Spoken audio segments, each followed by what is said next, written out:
ॐ विष्णुनमः हरिः ब्रह्मः अत एकचत्वारिंशः सर्गं श्रीमद्वाल्मीकिरामायणम्। ॐ विष्णुनमः आज्ञप्तो राजवद्वाक्यं प्रतिकूलनिशाचर अब्रवीतपरुषं वाक्यं मारीचो राक्षसाधिपम्। जब प्रतिकूल वचन कहने पर राक्षसनाथ रावण ने राजाओं की तरह इस प्रकार आज्ञा दी, तब मारीच ने निर्भीक हो उससे ये कठोर वचन कहा। केनायमुपदिष्टस्ते विनाशं पापकर्मणां सपुत्रस्य स राष्ट्रस्य समात्यस्य निशाचर। हे राक्षस, किस पापी ने तुम्हें उपदेश दिया है जिससे तुम अपने राज्य, मंत्रियों और पुत्र सहित नाश को प्राप्त हो। कसत्वया सुखिना राजन् अभिनन्दति पापकृत् केनेदमुपदिष्टं ते मृत्युद्वारमुपायत। वह कौन पापी है जो तुम्हें सुखी देख सुखी नहीं है? किसने उपाय के छल से तुम्हारी मौत का उपाय तुमको सुझाया है?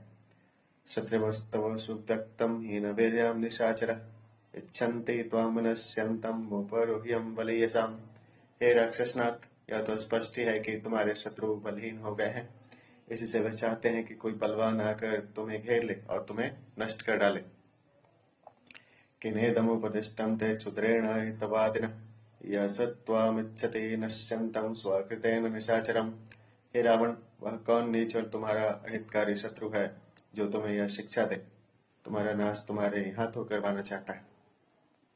पद्या खलु न हन्यन्त्यं शशीवास्तव रावण ये त्वामुपथमारोह्यं न निगृह्यन्ति सर्वशः।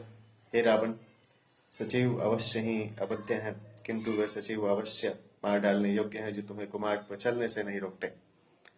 अमात्यः कामवृत्तैः राजा का पथमाश्रितः निग्राह्य सर्वथा सद्वर्णं निग्राह्य निगृह्यसे। जब राजा यथेच्छाचारी हो कुमार्गामी होने लगे, तब मंत्रियों का यह कर्तव्य है कि वे उसे सब प्रकार से रोके, किंतु तुम्हें कौन रोके? तुम तो किसी का कहना मानते ही नहीं।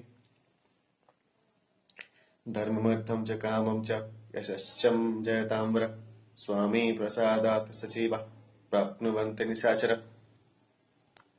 हे निशाचर, हे विजय करने वालों में श्रेष्ठ, मंत्रियों को अपने अपने स्वामी की प्रसन्नता ही से धर्म, अर्थ, काम और यश की प्राप्ति होती है। विपरे तो तत्सर्थं व्यर्थं भवति रावण व्यसनं स्वामी वैर्गुणात् प्राप्नुवन्ति तरे जनः। और स्वामी के अप्रसन्न होने पर हे रावण सभी व्यर्थ हो जाता है। स्वामी के अप्रसन्न होने से इतर जनों को दुख होता है। राजमूलो हि धर्मश्चं जयश्चं जयताम्र तस्मात् सर्वास्वस्थासु रक्षितव्या नराधिपः। हे जयताम्बर, धर्म व विजय का मूल राजा ही है, अथवा राजा ही प्रजाओं के धर्म व विजय का मूला कारण है। इसलिए हर दशा में राजा लोगों की रक्षा करनी चाहिए। राज्यं पालयितुं शक्यं न तीक्ष्णेन निशाचरं न चापि प्रतिकूलेन नाविनितेन राक्षसम्। हे निशाचर, जो राजा अत्याचारी होने के कारण प्रजाजनों को अप्रसन्न रखता है और अपने इंद्रियों को वश में नहीं रख सकता। ये तीक्ष्ण मंत्रा सचिवा भज्यन्ते सहतेन वै विस्मय स्वर्गा शीघ्रं मंदसारथयो यथाम।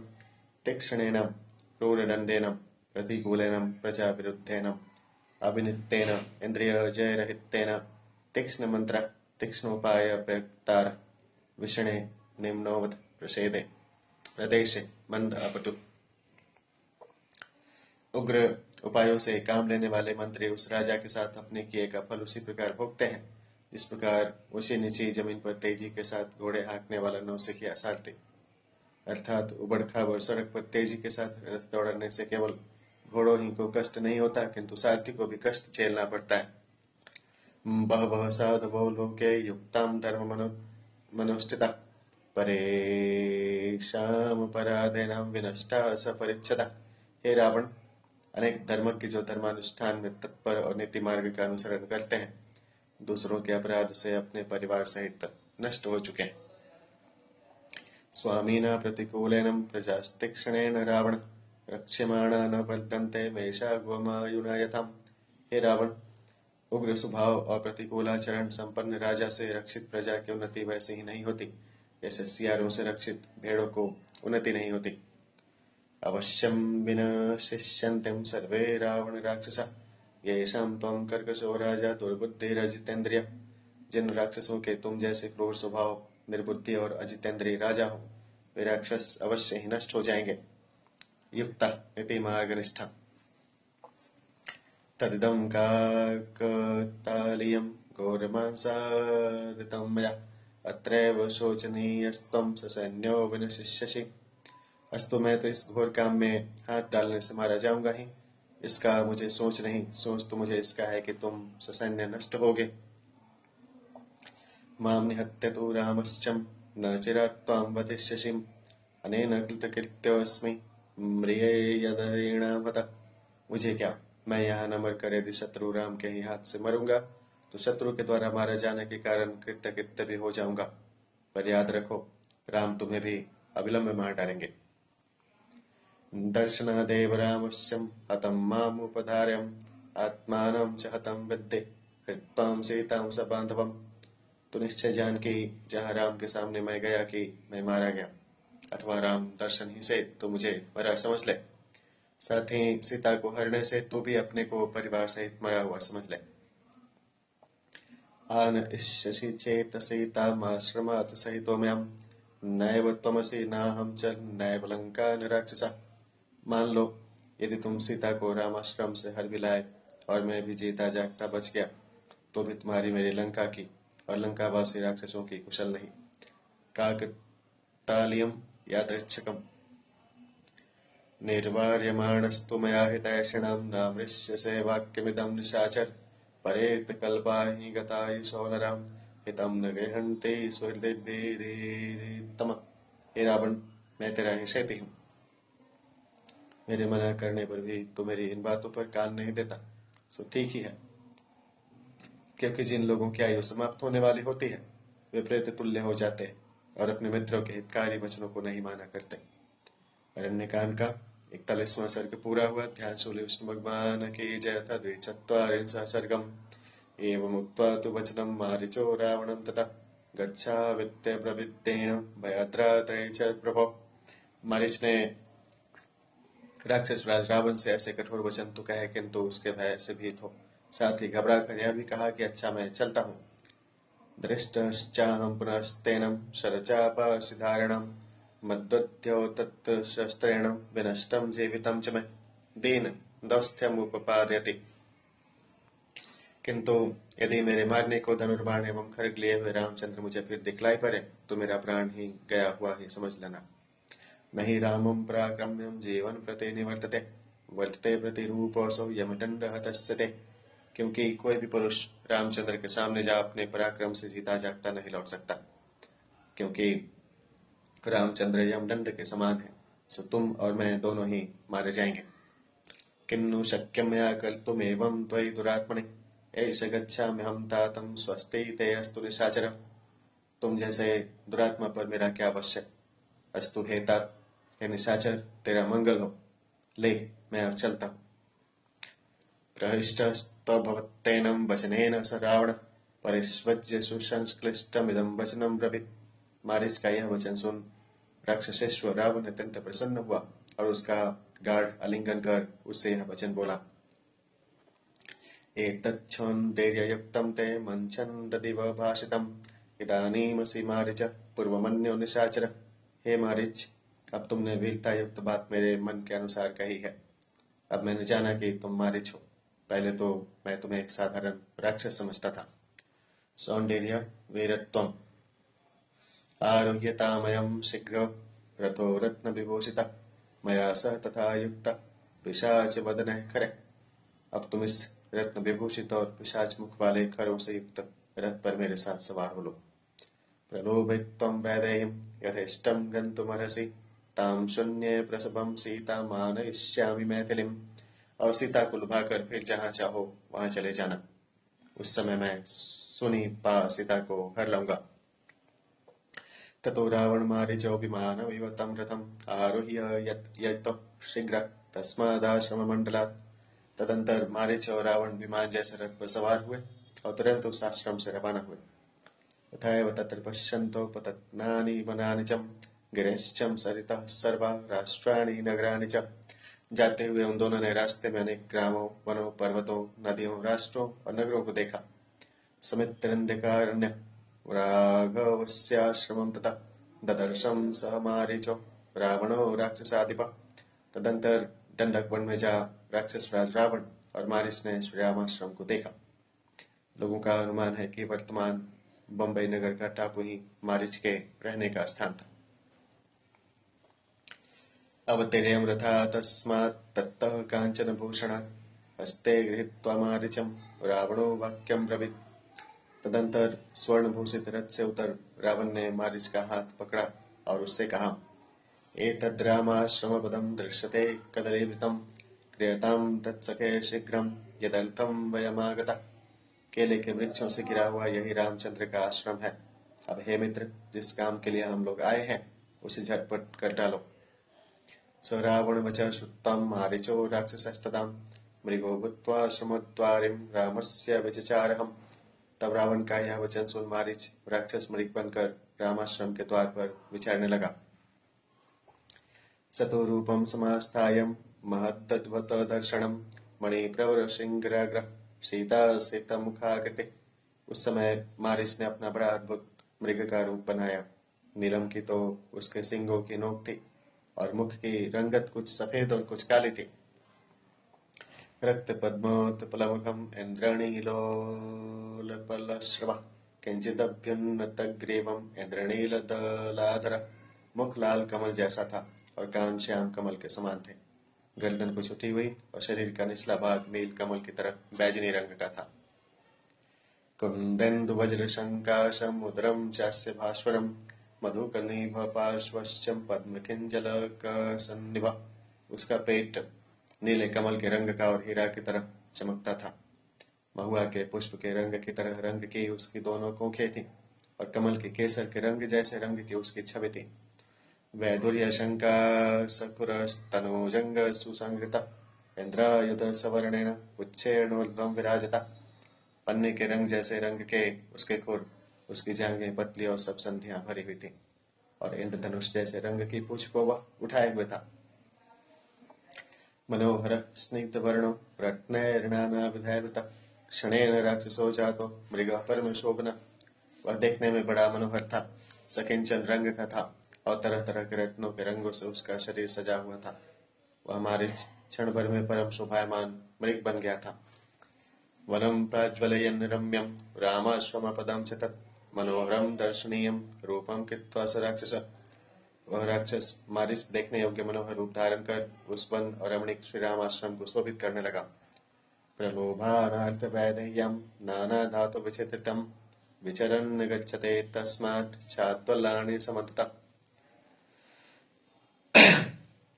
वह जान किसी को लुभाने के लिए नाना प्रकार के धातुओं जैसे रंगों से विचित्र रूप धारण कर हरी हरी धूप चरता हुआ श्री रामचंद्र जी के आश्रम में चारों ओर घूमने लगा।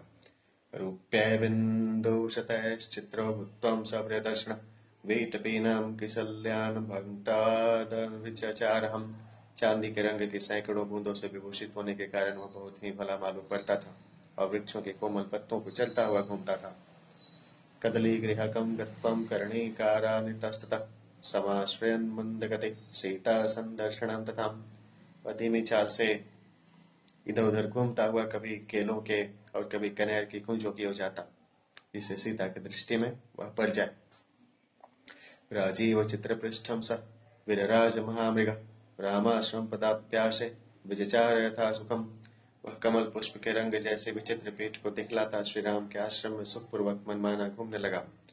पुनर्गत्वा निवृत्तश्चम विचचार मृगोत्तम गत्वं मुहूर्त्यं त्वरया पुनः प्रत्यय निवर्तते। वह मृगोत्तम बार बार आश्रम में जाता और बार बार लौट आता था। फिर कुछ ही देर बाद वह आश्रम में जाता और थोड़ी ही देर बाद वहां से फिर लौट आता था। इस प्रकार वह मृग आश्रम में घूम फिर रहा था। विक्रीडंश्च कचिद्वर्म पुनरेव निषीदति आश्रमद्वारमागम्य मृगयूथानि गच्छति। वह कुछ काल तक कुलेल करता और फिर क्षण भर विश्राम करता, फिर आश्रम के द्वार पर आ मृगों के झुंडों में चला जाता। मृगयूथैरनुगतः पुनरेव निवर्ततः सीता दर्शनमाकांक्षन् राक्षसो मृगतांगतः। और मृगों के झुंडों के पीछे पीछे हो लेता और फिर लौट आता था। उस राक्षस ने जानकी के दर्शन की इच्छा से मृग का रूप धारण किया था। परिभ्रमते चित्राणि मंडलानि विनिष्पतत् समुद्वीक्ष्य च तं सर्वे मृगां हन्ये वनेचरा। वह चित्र विचित्र मंडलाकार गतियों से अर्थात चक्कर लगाकर घूम रहा था। उसको देख हिरण तथा अन्य वंशज जंतु उपागम्य समग्रायं विद्रवन्तीं दिशो दश। राक्षसः सोऽपि तान् वन्यान् मृगान् मृगवत्य गतारतः। उसके पास आकर उसके शरीर को सूंघते और सूंघ कर इधर उधर भाग जाते थे। वह पशुघाती राक्षस भी। प्रच्छादनार्थभावस्यं न भक्षति संस्पृशन् तस्मिन्नेव ततः काले वैदेही शुभलोचनाम्। अपना भाव छिपाने के लिए उसको छू करके भी वह उनको खाता न था। उस समय सुगर नेत्रों वाली सीता जी कुसुमापच्य व्यग्रं पादपानभ्यवर्ततं कर्णिकारान् शोकाश्चं चूताश्च मदिरेक्षण। जानकी जी फूल तोड़ने में व्यग्र कभी कनेर कभी अशोक और कभी आम के वृक्षों के नीचे घूम रही थी। कुसुमान्यपचिन्वन्तीं चचार रुचिराननम् अनर्हारण्यवासस्यं सातां रत्नमयं मृगम्। वनवास करने के अयोग्य सुंदर मुख वाली सीता जी ने फूल तोड़ने के लिए इधर उधर घूमते समय उस रत्नमय मृग को देखा। मुक्तामणि विचित्रांगं तदर्शं परमांगणं सतां रुचिरदन्तोष्टिं रूप्यधातु तन्नुरहम्। सुंदर दांतों और अधर वाली जानकी जी ने उस मणि मुक्ताओं से सर्वांग विभूषित और रुपैले रोगों से चमकते हुए मृग को विस्मयोत्फुल्लनयनां सस्नेहं समुदाक्षत सचतां रामदायितां पश्यन् मायामयो मृग। आश्चर्यचकित हो बड़े प्यार से देखा। वह बनावटी हिरण भी श्री रामचंद्र की प्यारी जानकी को देखता रहा। विचार पुनश्चित्रं दीप्यन्नेव तद्वनम् अदृश्यपूर्वं तां दृष्ट्वा नानारत्नमयं मृगं विस्मयं परमं सीतां जगाम जनकात्मजा। फिर वह विचित्र मृग उस वन को सुशोभित करता हुआ वहां घूमने लगा। उस अपूर्व एवं अनेक रत्नमय मृग को देख जनक दुलारी जानकी जी को बड़ा आश्चर्य हुआ। अरण्यकांड का 42वां सर्ग पूरा हुआ। ध्यान से विष्णु भगवान की जय। अथ 43 सर्गम सतां संप्रेक्ष्य शुश्वणी कुसुमान्य पचिन्वतीं हेमराजत वर्णाभ्यां पार्श्वाभ्यामुपशोभितम्। फूलों को चुनती हुई सीता जी ने उस मृग को देखा जो सोने और रूपों के रंग वाली कोखों से सुशोभित था। प्रविष्टा चानवद्यांगिं वृषयाटक वर्णनिं भर्तारमभिचन्द्रकं चक्रन्दं लक्ष्मणं चापि सायुधम्। सुंदर अंगों वाली तथा विशुद्ध स्वर्ण जैसे रंग के शरीर वाली सीता उस हिरण को देखकर ही आनंदित हुई और आयुध लेकर आने के लिए श्री राम और लक्ष्मण को उच्च स्वर से बुलाया। तया हुतो नरव्याघ्रो वैदेह्यां राम लक्ष्मणं वीक्ष्यमाणं देशं तदा ददृशतुर्मृगं मृष्टं शुद्धं याटकं सुवर्णम् अभिचक्रन्दम् उच्चैरायत। सीता जी के इस प्रकार पुकारने पर पुरुष सिंह श्री रामचंद्र और लक्ष्मण उस ओर ताकते हुए वहां गए और उन्होंने भी उस मृग को देखा। शंकमान स्तुतं दृष्टं लक्ष्मणो रामं ब्रवीत् तमेवेनमहं मन्ये मारीचं राक्षसं मृगम्। उस मृग को देख लक्ष्मण के मन में संदेह उत्पन्न हुआ और उन्होंने श्री रामचंद्र जी से कहा, मुझे तो मृग रूपधारी यह निशाचर मारीच जान पड़ता है। चरन्तो मृग्या ह्यष्टं पापेनोपाधिनां वने अनेन निहत्तां राजन् राजानः कामरूपिणाम्। हे राम, इस पापी दुष्ट राक्षस ने मृग रूप धारण करके परम हर्षित हो शिकार खेलने को वन में आए हुए अनेक राजाओं को मारा है। अस्य माया विधो माया मृग रूपमिदं कृतं भानुमत पुरुष व्याघ्रम गंधर्व पुरुषन्निवम। इस मायावी ने इस समय माया के बल से मृग का रूप धारण किया है। हे पुरुष सिंह, सूर्य की तरफ अथवा गंधर्व नगर की तरह यह मृग परम दीप्ति युक्त जान पड़ता है।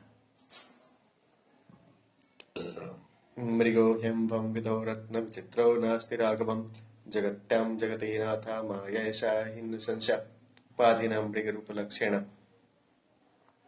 हे पृथ्वीनाथ, हे राघव, इस धरणी तल पर तो इस प्रकार का रत्नों से भूषित विचित्र मृग कोई है नहीं, अतः निसंदेह यह सब बनावट है।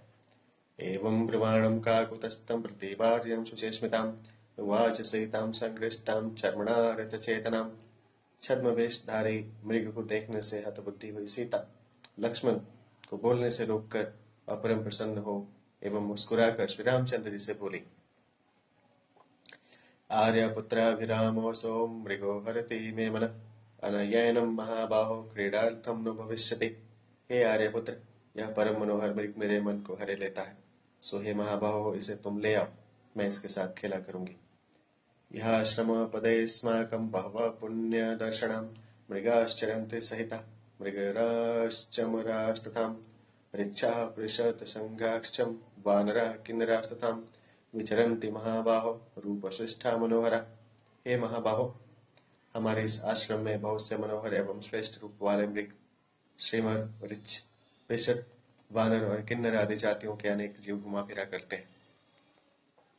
न चास्य सदृशो राजन् दृष्टपूर्वो मृगः पुराम् तेजसां क्षम्यां दीप्त्यां यथा यं मृगसत्तमः तेजसा वर्णेन क्षम्याम् अत्वया दीपत्या शरीर प्रकाशेन।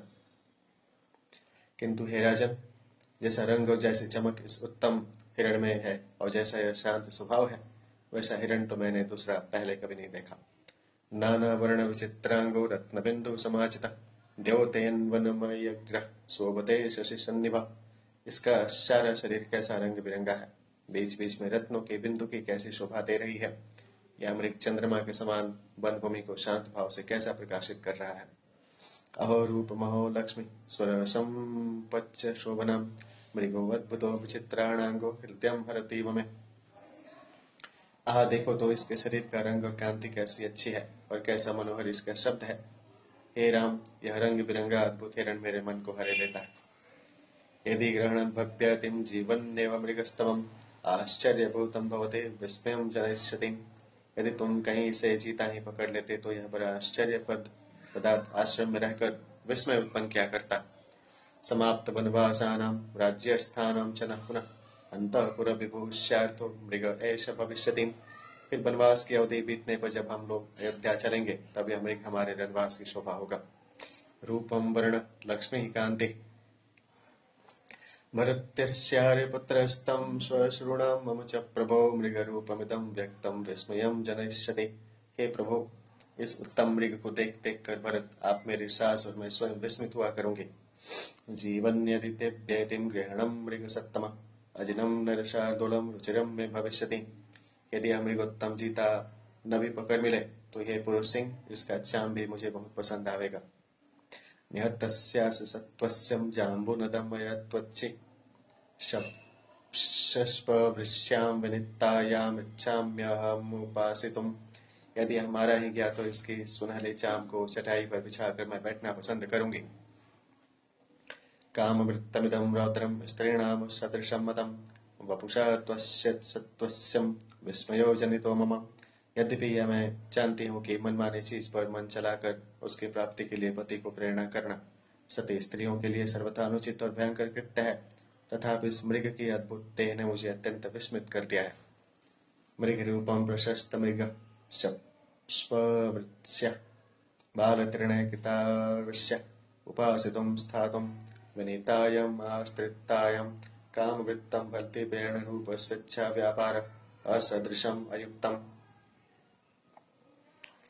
तेन कांचन रोम्णा तु मणिप्रवरशृङ्गेण तरुणादित्यवर्णेन नक्षत्रपथवर्चसां बभूव राघवस्यापि मनो विस्मयमागतम्।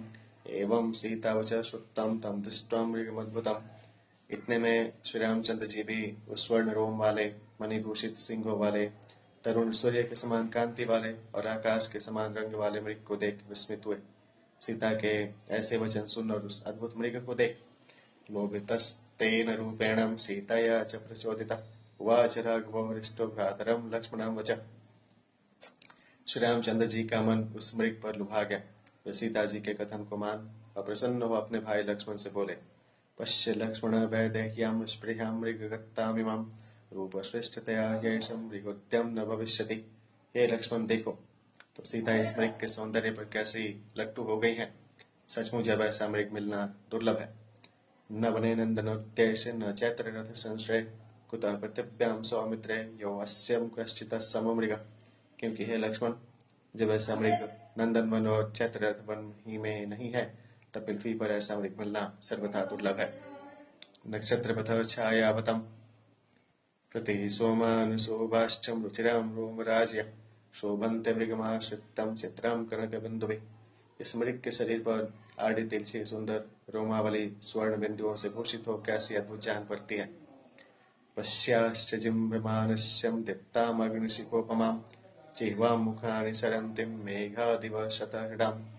जैसे मेघ में बिजली कौंधे वैसे ही जमुहाई लेने के समय इसके मुख से अग्निशिखा के समान लब लब करती जीभ निकलती है। मसार गल्लर्क मुख शंख मुक्तानि भोदर कस्य नामा विरूपो असो नमनो लोभयन् मृग। इसका मुख नीलम के प्याले जैसा है और इसका पेट शंख और मोती की तरह है। भला ऐसा सुंदर मृग किसके मन को न लुभावेगा, अथवा ऐसा सुंदर मृग देख कौन लोभायमान न होगा।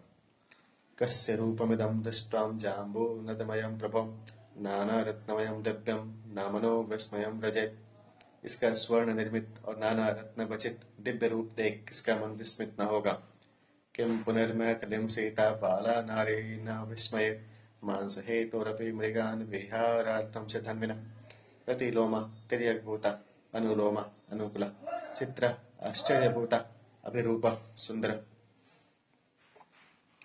फिर भला इसको देख मैथिली सीता जो एक स्त्री है क्यों न विस्मित होंगी। हे लक्ष्मण, धनुर्धारी राजा लोग मांस और विनोद के लिए भी आखेट में मृगों को मारते हैं।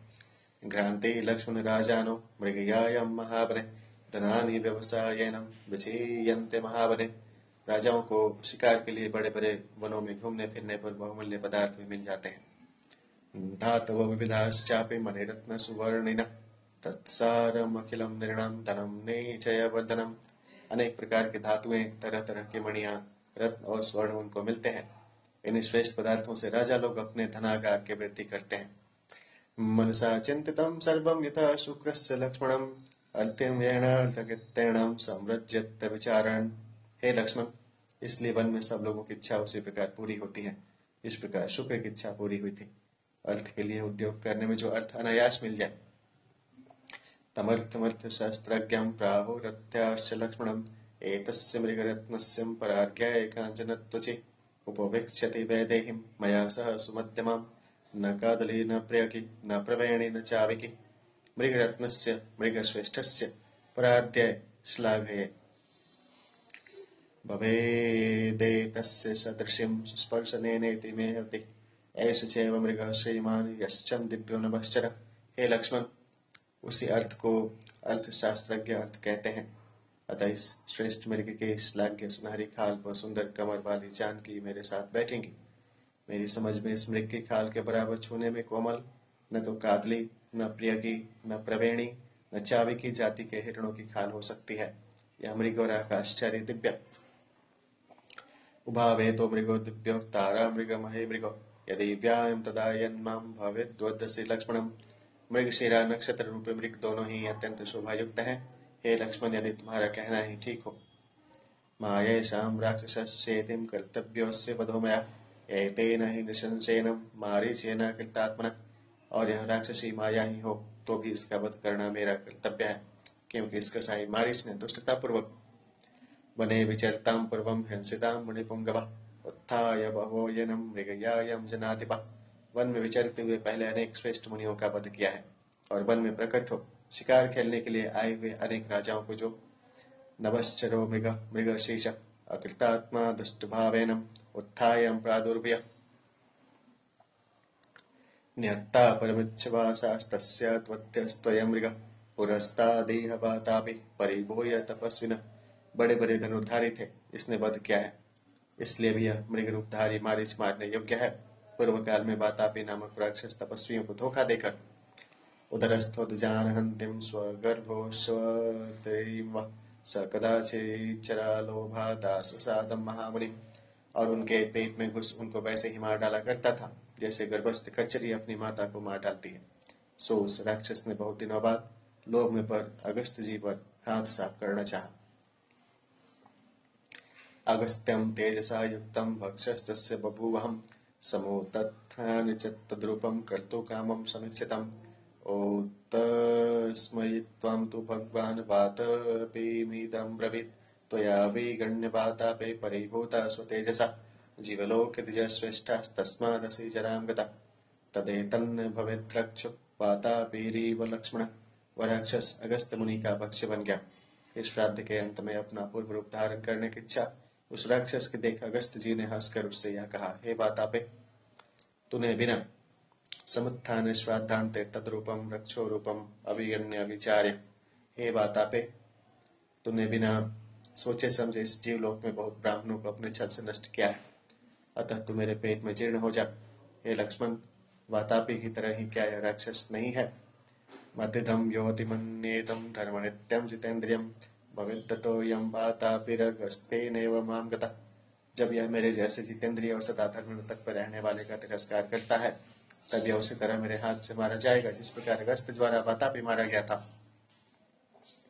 यह त्वं भव संध्या यंत्रितो रक्ष मैथिलीम अस्यामायत्तमस्माकं यतकृत्यं रघुनंदनम। अब तुम तो शास्त्र ले और सावधान रहकर जानकी की रक्षा करो, क्योंकि जानकी की रक्षा करना हमारा अवश्य करणीय कार्य है। अहमेनं वधिष्यामि ग्रहिष्याम्यपि वामृगम् यावत् गच्छामि सौमित्रे मृगमानयित्वं धृतिम्।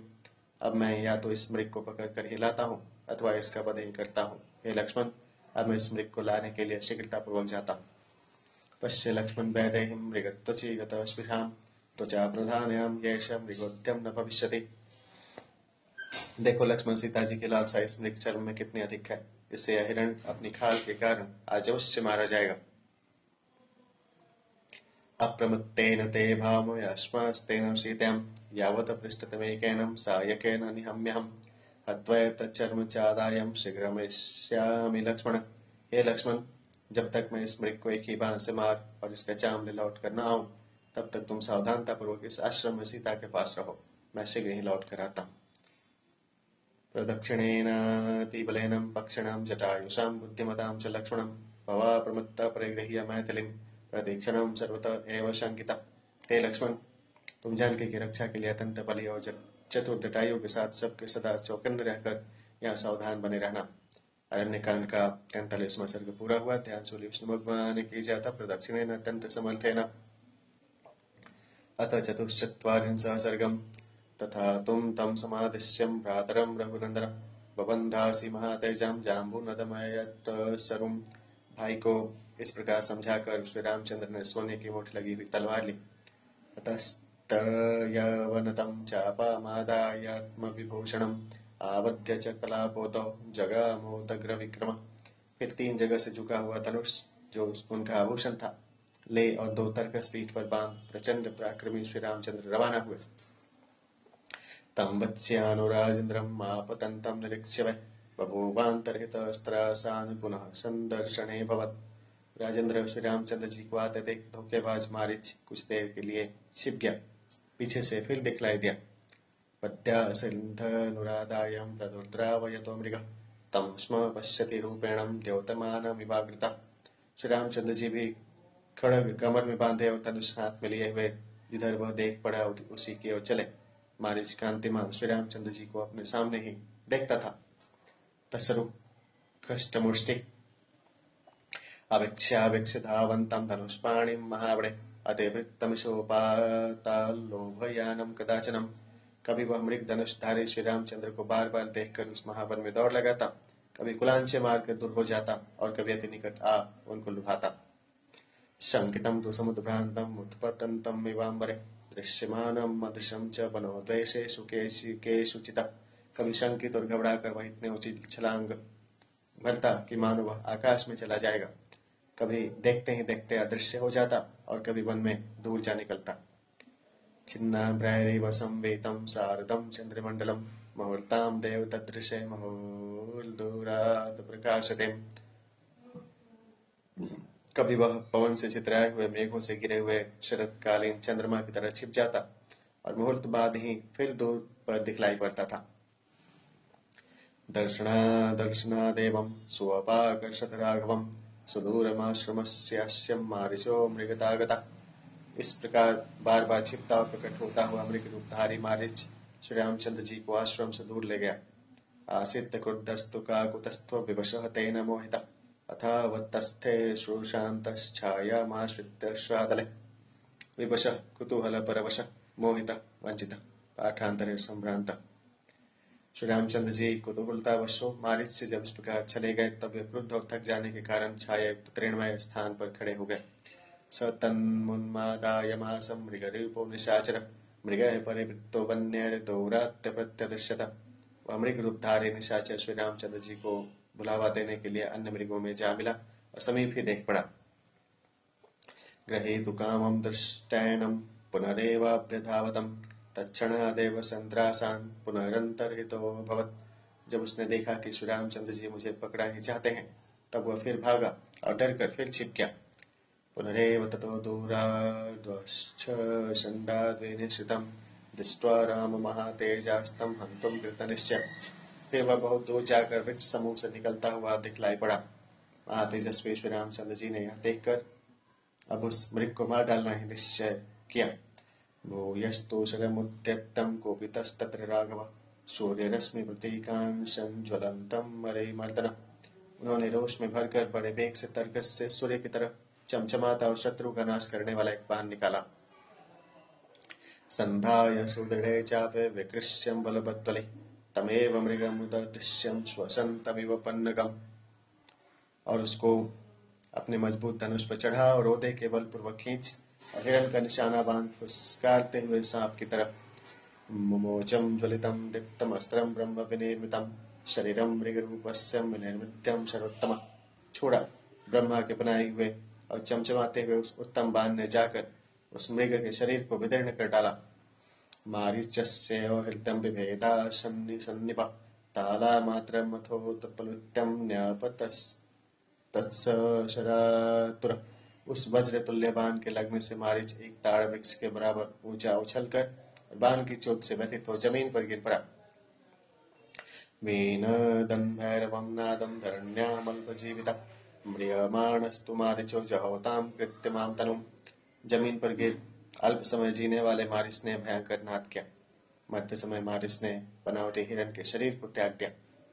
यस्मित्त्वं तद्वचनं रक्षो दत्तौ केन तु लक्ष्मणं यहं प्रस्थापयेत सीतां शून्येतां रावणो हरेत्। उस समय वह रावण की बात याद कर विचारने लगा कि सीता क्यों कर लक्ष्मण को यहाँ भेजे, जिससे सीता को एकांत में पा रावण हर कर ले जाए। सप्राप्त कालमाज्ञायं चकार च ततः स्वरं सदृशं राघवस्यैवं हासीते लक्ष्मणेति च। उपयुक्त अवसर जान मारिच ने ठीक श्री रामचंद्र के कंठ स्वर का अनुकरण कर चिल्लाकर कहा, हा सीते, हा लक्ष्मण, तेन मर्माण निर्वृत्तं शरेणानुपमेन च मृगरूपं तु त्यक्त्वा राक्षसं रूपमात्मनः। श्री रामचंद्र जी के अनुपम बाण से उसका मर्मस्थल ऐसा विदीर्ण हो गया था कि वह फिर मृग का रूप धारण न कर सका और अपने राक्षस रूप में प्रकट हो गया। चक्रे स सुमहाकायो मारीचो जीवितं त्यजन् ततो विचित्रकेयूरः सर्वाभरणभूषितः। मरने के समय मारीच विशाल शरीरधारी हो गया और उस समय विचित्र केयूरादि सब आभूषण धारण किए हुए वह देख पड़ा। हेममाली महादृष्टो राक्षसो भूच्छराहतः तं दृष्ट्वा पतितं भूमौ राक्षसं घोरदर्शनम्। बाण के लगने से वह स्वर्ण की माला पहने हुए बड़े बड़े दांतों वाला राक्षस बन गया। उस भयंकर राक्षस को पृथ्वी पर गिरा हुआ देख रामो रुधिरसिक्तांगं वेष्टमानं महीतले जगाम मनसा सीतां लक्ष्मणस्य वचः स्मरन्। और लोहू से तरबतर जमीन पर लौटता हुआ देख श्री रामचंद्र मन ही मन सीता की चिंता करने लगे। उस समय उन्हें लक्ष्मण की कई बात याद आई। मारीचस्यैव मार्येषां पूर्वोक्तं लक्ष्मणेन तु ततत्थां हो भवच्चाद्यं मारीचोऽयं ममायाहतः। वे सोचने लगे कि देखो, लक्ष्मण ने पहले ही कहा था कि यह मारीच की माया है। सोनी की बात ठीक निकली और यह मारीच मेरे द्वारा मारा गया। हासीते लक्ष्मणित्येव माकुष्य च महाश्वरं ममार राक्षसः सोऽयं श्रुत्तां सीतां कथं भवेत्। यह राक्षस हासीते हा लक्ष्मण चिल्लाता हुआ मरा है। सो जब यह शब्द सीता ने सुने होंगे तब उसकी क्या दशा हुई होगी। लक्ष्मणश्च महाबाहुं कामावस्थां गमिष्यतिम् इति संचिन्त्य धर्मात्मा रामो हृष्टतनोर्भः। इससे महाबाहु लक्ष्मण की भी न मालूम क्या दशा हुई होगी। यह सोचने के डर से मानो धर्मात्मा श्री रामचंद्र के शरीर के रोए खड़े हो गए। तत्र रामं भयं तीव्रा महाविवेश विषादजम् राक्षसं मृगरूपं तं हत्वां श्रुत्वां च ततः स्वरम्। उस समय मृग रूपी मारीच को मार और उसका इस प्रकार चिल्लाना सुनकर वे बहुत डरे और दुखी हुए। निहत्य पृषतं चान्यं मांसमादाय राघव त्वर्माणो जनस्थानं ससाराभिमुखस्तदाम्। तदंतर श्री रामचंद्र जी एक और मृग की मार और उसका मांस ले शीघ्रता पूर्वक जनस्थान की ओर प्रस्थानित हुए। अरण्यकांड का 44वां सर्ग पूरा हुआ। अतः 45 सर्गम आर्तस्वरम तं भर्तुर्विज्ञायं सदृशं वने उवाच लक्ष्मणं सीतां गच्छ जानीहि राघवम्। जब जानकी जी ने उस वन में पति के कंठ स्वर के सदृश स्वर में आर्तनाद सुना तब वे लक्ष्मण से बोली कि जाकर तुम सीता श्री रामचंद्र जी को देखो। तब नहीं मे नित्यं स्थाने जीवितं वावतिष्ठते रोषतः परमार्थस्यं श्रुतः शब्दो मया विषम। इस समय मेरा जी ठिकाने नहीं, चित न जाने कैसा हो रहा है, क्योंकि मैंने परम पीड़ित और अत्यंत चिल्लाते हुए श्री रामचंद्र का शब्द सुना है।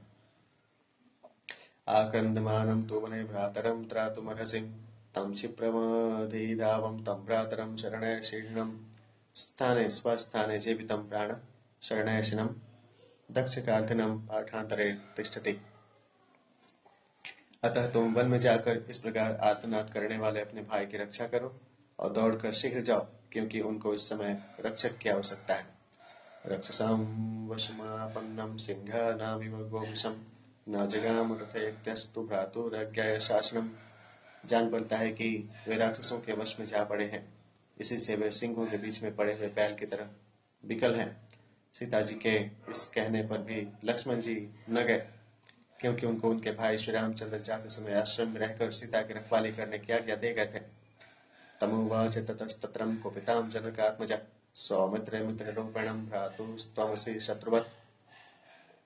तब तो सीता जी ने क्रोध कर लक्ष्मण से कहा, हे लक्ष्मण, तुम अपने भाई के मित्र रूपी शत्रु हो। यसत्त्वमस्यामवस्थायां भ्रातरं नाभिपतस्यसे इच्छामि त्वं विनश्यन्तं रामं लक्ष्मणमत्कृते। क्योंकि इस दशा में भी तुम भाई के समीप नहीं जाते, मैंने जान लिया, तुम मेरे लिए अपने भाई का विनाश चाहते हो। लोभानमं कृते नूनं नानुगच्छसि राघवं व्यसनं ते प्रियं मन्ये स्नेहो भ्रातरिनास्ति ते। तुम निश्चय मुझे हथियाने के लोभ से श्री रामचंद्र जी के पास नहीं जाते। तुमको अपने भाई का दुखी होना अच्छा लगता है, अपने भाई में तुम्हारी जरा भी प्रीति नहीं है। तेन तिष्ठसि विश्रब्धस्तमः पश्यन् महाद्युतिं किं हि संशयमापन्नं तस्मिन्निह माया भवेत् कर्तव्यमिह तिष्ठन्तं यत्प्रधानस्त्वमागतः यदि ब्रुवाणं वैदेहीं बाष्पशोकपरिप्लुताम्। यदि ऐसा न हो तो तुम क्या उस महातेजस्वी श्री रामचंद्र के बिना इस प्रकार निश्चिंत और स्थिर बैठे रहते। देखो, जिन श्री रामचंद्र जी के अधीन में होकर तुम वन में आए हो, उन्हें श्री रामचंद्र जी के प्राण जब संकट में पड़े हैं, तब मैं यहाँ रहकर ही क्या करूंगी। अर्थात यदि तुम न जाओगे तो मैं जाऊंगी। जब जानकी जी ने आंखों में आंसू भरकर यह कहा, अब्रभिर्लक्ष्मणस्त्रस्तां सीतां मृगवधूमिव पन्नागासुरगंधर्व देवमानुष राक्षस। तब मृग के समान डरी हुई सीता जी से लक्ष्मण जी बोले कि पन्नग असुर गंधर्व देवता मनुष्य राक्षस अशक्यस्तव वैदेहीं भर्तां जेतुं न संशय देवी देव मनुष्येषु गंधर्वेषु पतत्रिषु राक्षसेषु पिशाचेषु किन्नरेषु मृगेषु च दानवेषु घोरेषु न च विद्येत शोभने यो रामं प्रति युध्येतं समरे बाष्पोपमम् अवध्यः समरे रामो नैवं त्वं वक्तुर्मर्हसि। कोई भी तुम्हारे पति श्री रामचंद्र जी को नहीं जीत सकता, इसमें कुछ भी संदेह मत करना।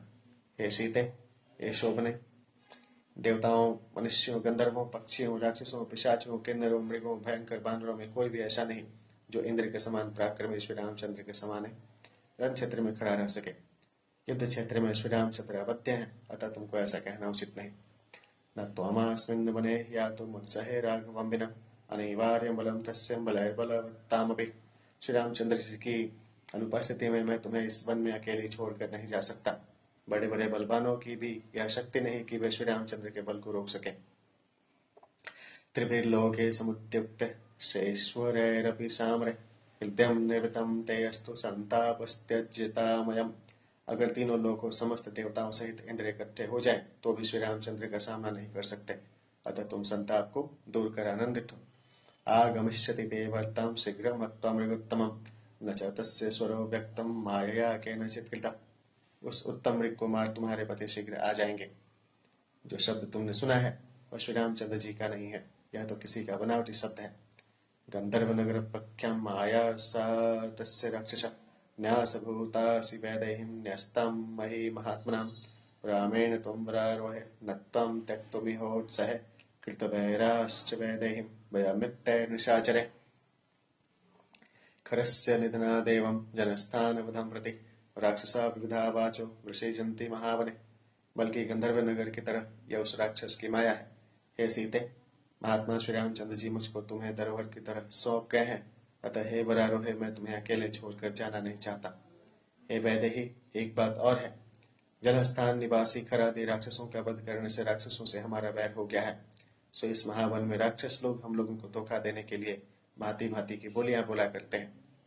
हिंसाम विहार अवैदेहिम न चिंतयेतुमर्हसिम लक्ष्मणैर्नैव मुक्तां सा क्रुद्धा संरक्तलोचना।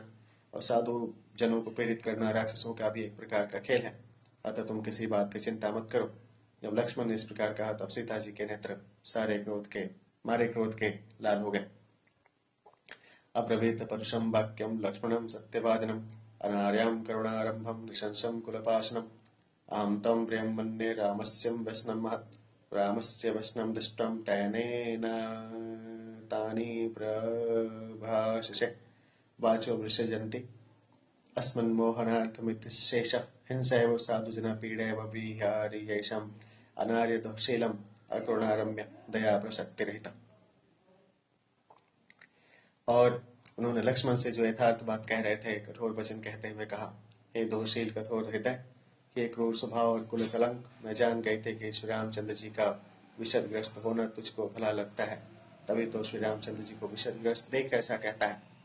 नैतत् चित्रम सपत्नेषु पापम लक्ष्मण यद्वदेत् त्वद्विधेषु नृशंसेषु नित्यं प्रच्छन्नचारिषु। हे लक्ष्मण, तुझ जैसे घातक और सदैव छिपे छिपे व्यवहार करने वाले वैरी की यदि ऐसे निंद्य पापबुद्धि हो तो इसमें आश्चर्य की कोई बात नहीं।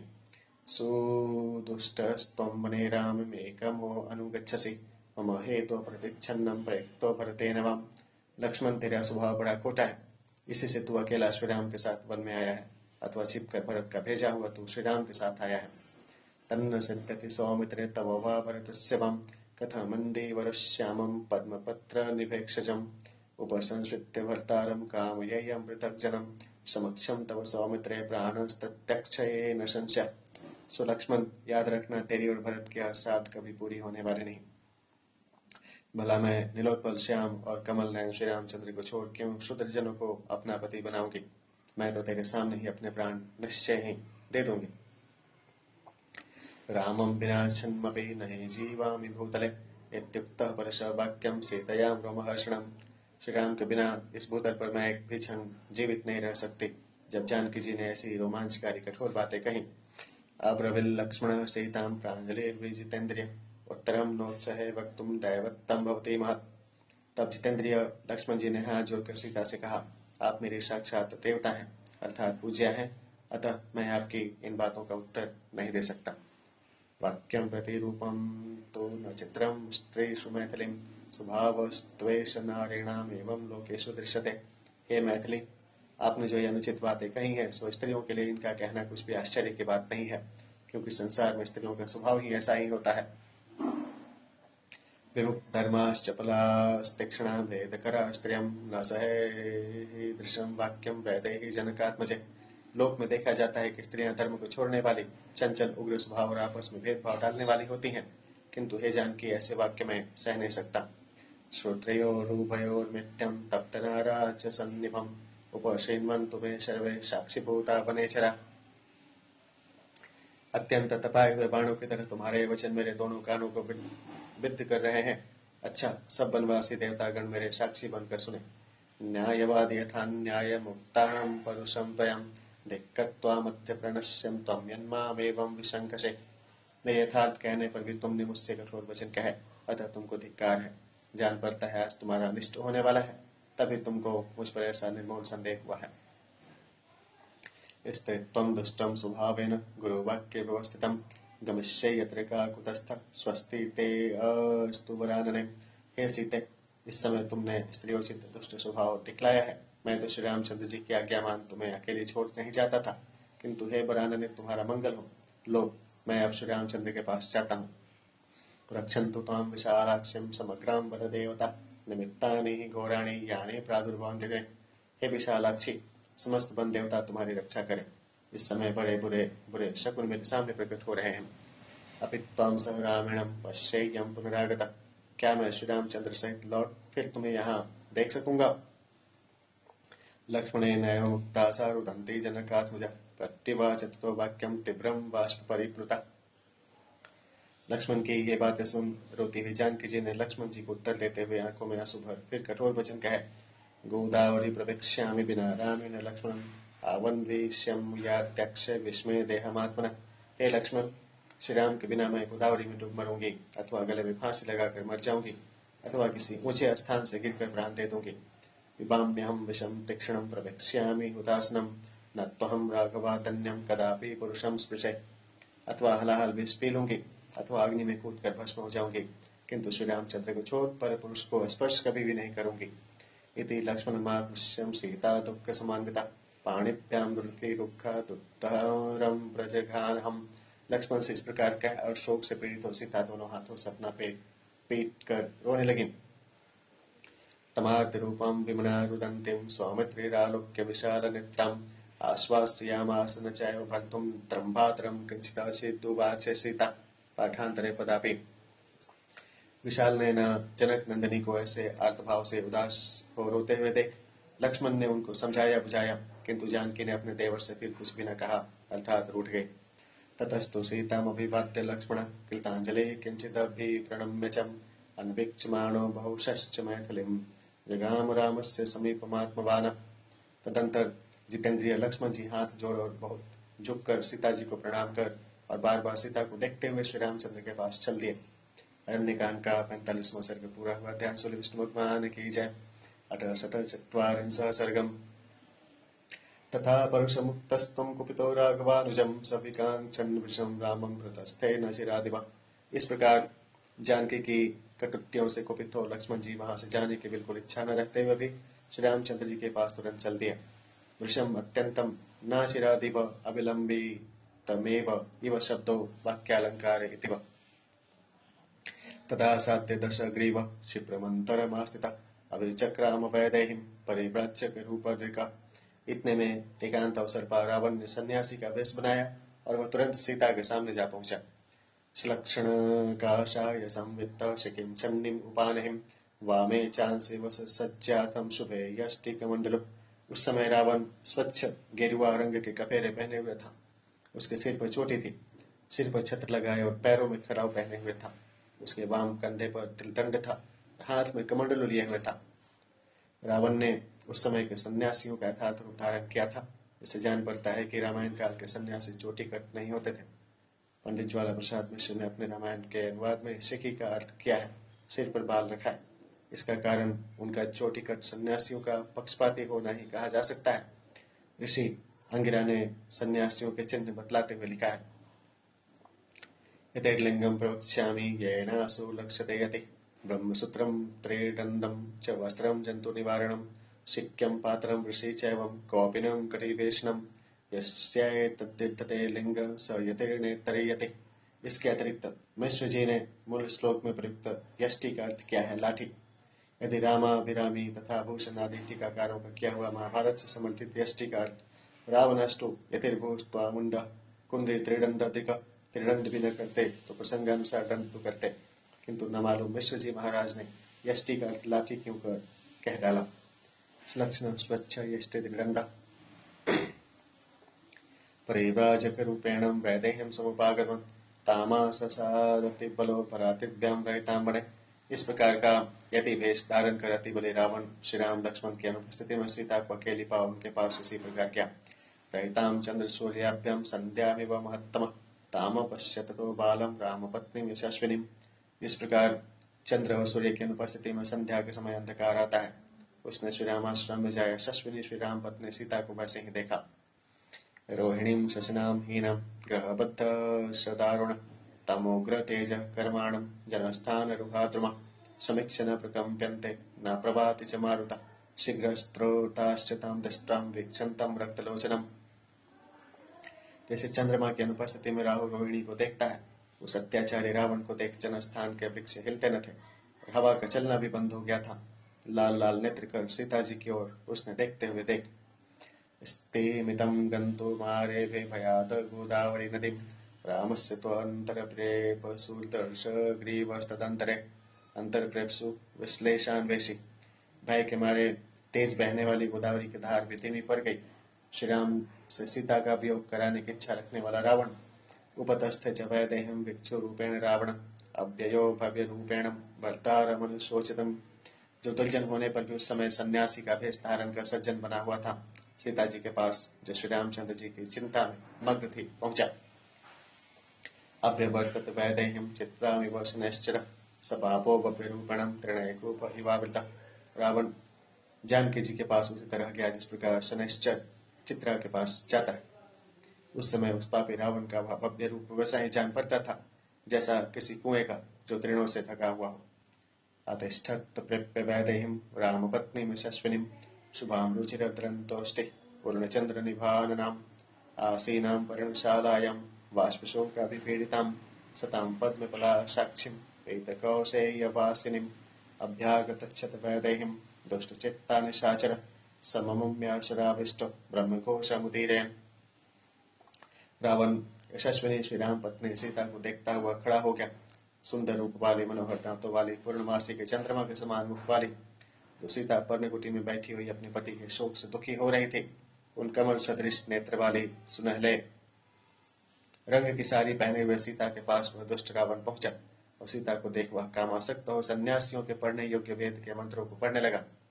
अब्रवीत ब्रह्म वाक्यम रक्षिते राक्षसाधिप तामुत्तमां स्त्रियं लोके पन्नहीनामिव श्रियं विभाज्यमानां वपुषां रावणः प्रशंसहं कात्वं काञ्चनवर्णाभे पीतकौशेयवासिनीं कमलानां शुभामालं पद्मदीव हि बिभ्रतीं ह्रीः कीर्तिः श्री शुभां लक्ष्मीरप्सरा वा शुभाननीं भूतिर्वां त्वं वरारोहे रतिर्वा स्वैरचारिणीं समाशिखरिणः स्निग्धा पाण्डुरादशनास्तव।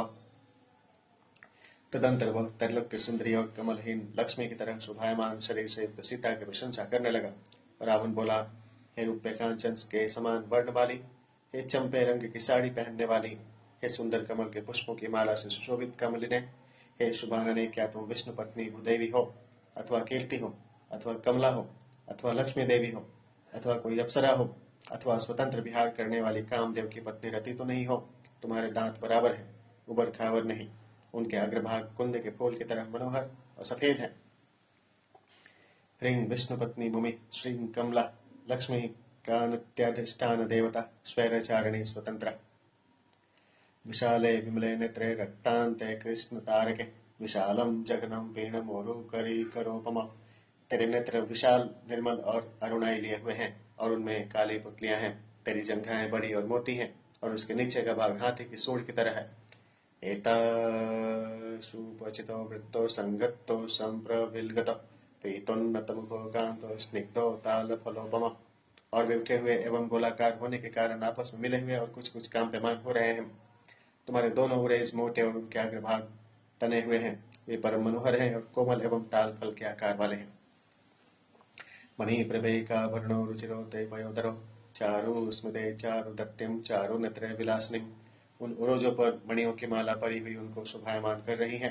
हे मनोहर हास्य युक्ते, हे सुंदर दांतों वाली, हे सुंदर नेत्रों वाली, हे विलासिनी। मनोहर सिमे कांते नदी कूलामिवाम्बसा करांतमित्तमध्यासिम सुकेशिम संगतस्तनी।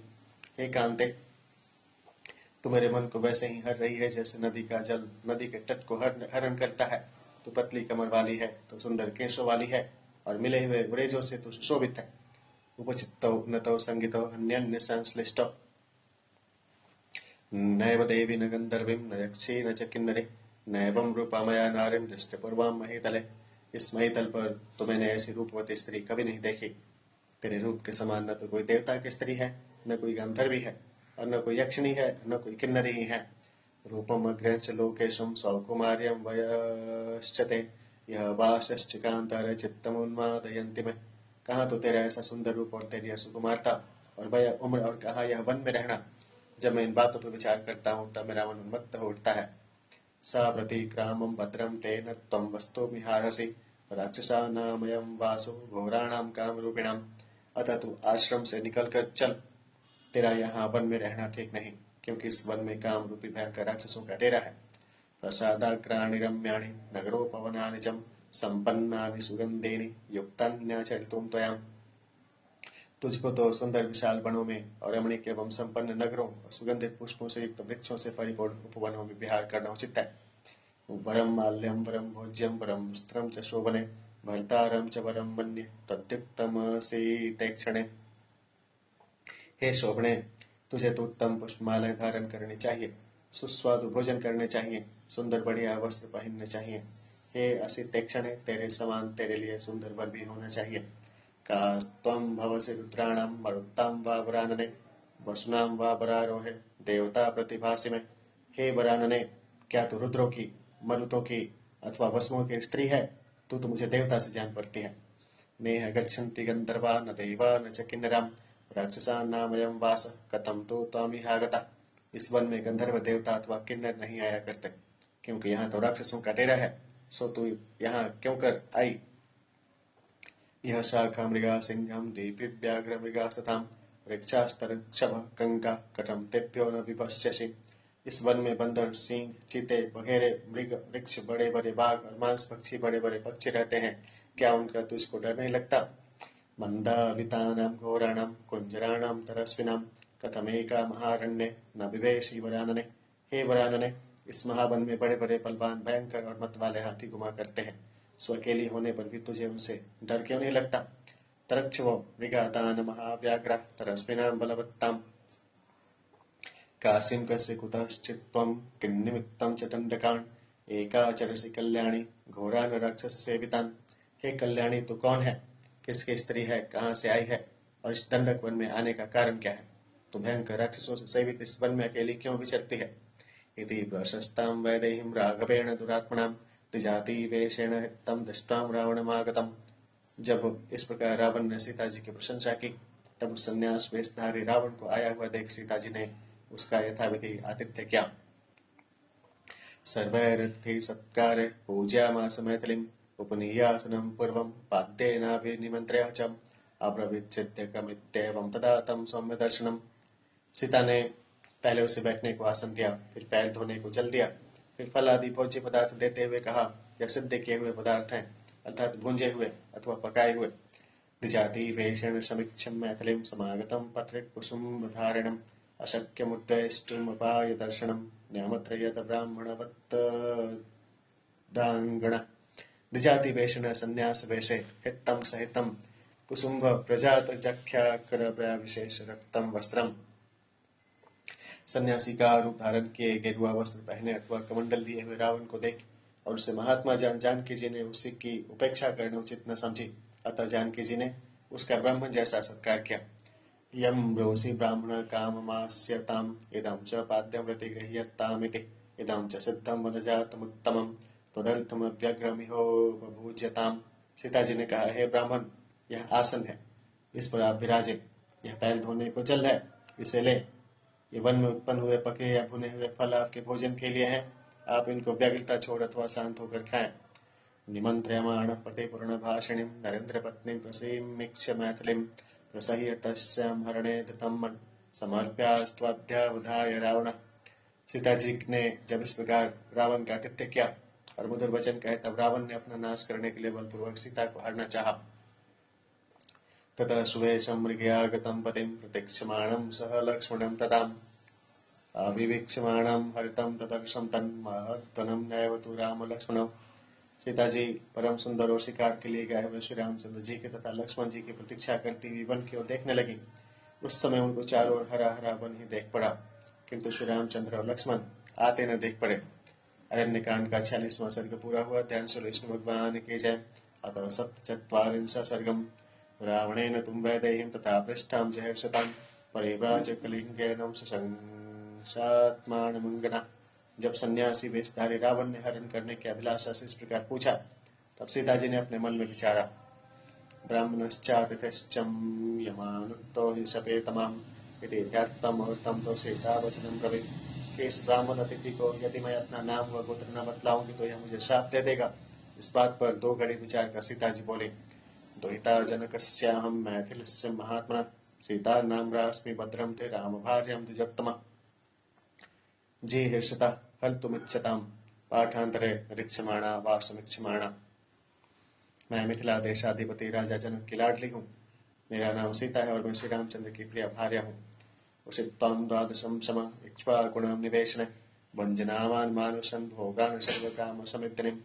विवाह के अंतर मैंने 12 वर्ष तक इक्ष्वाकुवंशियों की राजधानी अयोध्या में रहकर मनुष्य दुर्लभ भोग भोगे और अपने सब मनोरथों को पूर्ण किया। ततः त्रयोदशे वर्षे राजमन्त्रयत प्रभुम् अभिषेचयितुम् रामं समेतो राजमंत्रिभिः। तदंतर 13वें वर्ष महाराज दशरथ ने श्रेष्ठ मंत्रियों से परामर्श कर श्री रामचंद्र का अभिषेक करने का विचार किया। तस्मिन् संभ्रियमाणे तु राघवस्याभिषेचने कैकेयी नाम भर्तारम् आर्यं सा याचते वरम्। जब श्री रामाभिषेक की सब तैयारियां होने लगी तब कैकेयी ने जो मेरी सास लगती है महाराज से वर मांगा। प्रतिगृह्यं तो कैकेयीं श्वशुरं सुकृतेन मे मम प्रव्राजनं भर्तुर्भरतस्याभिषेचनम्। कैकेयी ने मेरे ससुर को धर्म के वश में कर मेरे पति के लिए वनवास और भरत के लिए राज्याभिषेक चाहा। दावया चित्तभट्टारं सत्यसंगं नृपोत्तमं नाट्यं भोक्ष्ये न च स्वपश्ये न च पाश्ये कथंचन। राजमंत्री भी मंत्री श्रेष्ठ आर्या पूज्या मम श्वशुरी प्रत्यर्थ।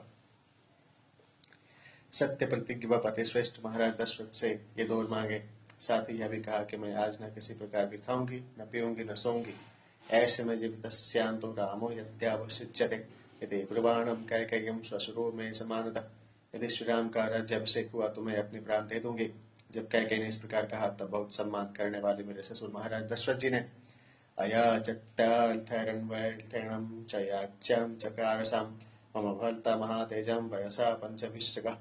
कैकेयी से विविध प्रकार के अन्य पदार्थ मांगने के लिए कहा परंतु उसने और कुछ न चाहा। उस समय मेरे पति महातेजस्वी श्री रामचंद्र की उम्र महज 25 वर्ष की। 18 वर्षाणि मम जन्मनि गण्यते रामेति प्रतितो लोके गुणवान् सत्यवान् शुचिः विशालाक्षो महाबाहुं सर्वभूतहिते रतः कामार्थस्तु महातेजां पितां दशरथः स्वयं। कैकेय्या प्रियकामार्थं तं रामं नाभ्यसेचयत् अभिषेकाय तु पितुः समीपं राममागतम्। और मेरी जन्म काल से गणना करके 18 वर्ष की थी। श्री रामचंद्र जो लोक में प्रसिद्ध हैं और जो सुशील सत्यवादी पवित्र बड़े नेत्र और लंबी बाहु वाले हैं तथा सब प्राणियों के हितकारी हैं उनका गुणवान सौशील्यवान जो सब प्राणियों के हितकारी हैं उनका महातेजस्वी महाराज दशरथ ने कामासक्त हो कैकेयी को प्रसन्न करने के लिए स्वयं राज्याभिषेक न किया और जब अभिषेक के लिए श्री रामचंद्र पिता के समीप गए कैकेयीं भर्तारमित्युवाचं तटं वच तव पितरां समाज्ञप्तं ममेदं शृणु राघवम्। तब कैकेयी ने धीरे धारण कर कहा, हे रामचंद्र, तुम्हारे पिता ने तुम्हारे लिए जो आज्ञा दी है वह मुझसे सुनो। भरताय प्रदातव्यमिदं राज्यं कंटकं त्वया हि खलु वसतव्यं नववर्षाणि पंचचम्। यह निष्कंटक राज्य भरत को दिया जाए और तुम्हें 14 वर्ष तक अवश्य वन में रहना चाहिए। मने प्रवज्य काकुतस्थ्यं पितरं मोचनानिरतात् तथेतयुक्तां च तं राम कैकेयीमकुतो व्यया। इससे तुम्हें चाहिए कि तुम अपने पिता को झूठा न होने दो। तब दृढ़ मेरे पति श्री रामचंद्र जी ने निर्भय कैकेयी से कहा कि अच्छा ऐसा ही होगा। चकार तद्वचस्तस्य मम भर्ता दृढ़व्रतः तद्यान प्रतिगृह्य सत्यं प्रयाण जानितम्। और तदनुसार ही कार्य भी किया। मेरे पति बड़े दृढ़वत हैं। वे दान तो देते हैं पर दान लेते नहीं। वे सच बोलते हैं किंतु झूठ नहीं बोलते। एतद् ब्राह्मण रामस्यं ध्रुवं वृत्तमनुत्तमं तस्य भ्राता दुदाय मातरो लक्ष्मणो नाम वीर्यवान। हे ब्राह्मण, रामचंद्र जी के निश्चय ही ये उत्तम व्रत हैं। उनके सौतेले भाई लक्ष्मण बड़े वीर हैं। रामस्य पुरुष व्याघ्रम सहाय समरेरिहा सभ्राता लक्ष्मणो नाम धर्मचारी दृढ़व्रतः।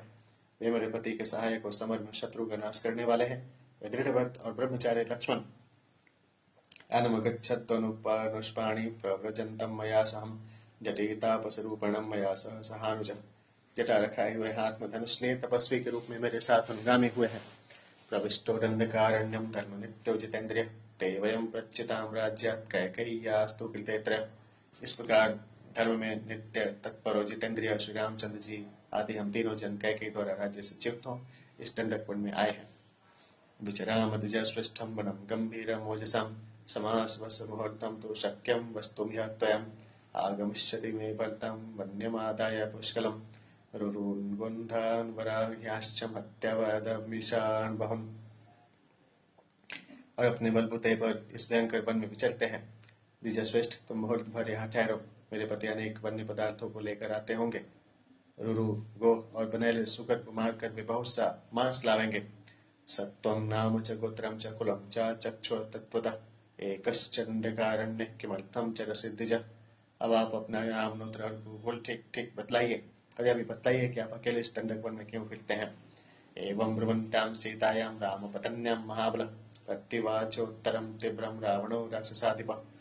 जब सीता जी ने ऐसे वचन कहे तब महाबली राक्षसनाथ रावण ने ये कठोर वचन कहे, येन वित्रासिता लोका सदैव सुरपन्नगा अहम स रावणो नाम सीते रक्षो गणेश्वर। हे सीते, जिसके डर से देवताओं, असुरों और मनुष्यों सहित तीनों लोग थरथराते हैं, मैं वही राक्षसों का राजा रावण हूँ। त्वां तु कांचन वर्णाभां दृष्टां कौशयवासिनीं रतिं स्वकेषु तारेषु नाधिगच्छाम्य निन्दिते। हे अनिंदिते, तेरे स्वर्ण तुल्य शरीर के रंग और कौशय वस्त्र को देखकर मुझे अपनी पत्नियों के प्रति प्रीति नहीं रही।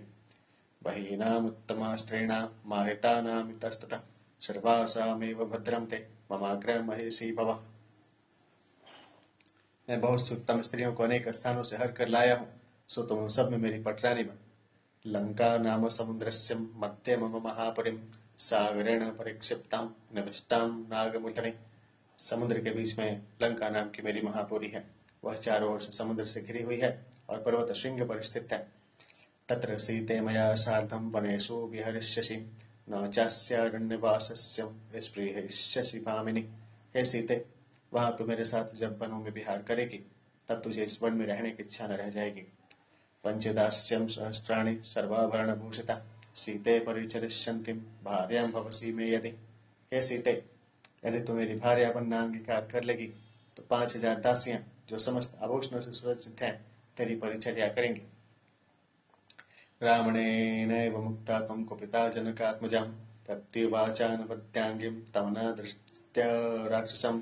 रावण के ऐसे वचन सुन अनिंदिता सीता कुपित हुई और उस राक्षस का तिरस्कार कर बोली, महागिरिमिवाकम्प्यं महेंद्र सदृशं पतिं महोदधिमिवाक्षोभ्यं अहं राम मनुव्रता। महेंद्राचल पर्वत की तरह अचल, अटल और समुद्र की तरह क्षोभ रहित श्री रामचंद्र की मैं अनुगामिनी हूँ। सर्वलक्षण संपन्नम न्यायरोध परिमंडलम सत्यसंधम महाभागम महम राम मनुव्रता। जो सब शुभ लक्षणों से युक्त और बट वृक्ष की तरह सबको सदैव सुखदायी है, उन सत्य प्रतिज्ञा और महाभाग श्री रामचंद्र की मैं अनुगामिनी हूँ।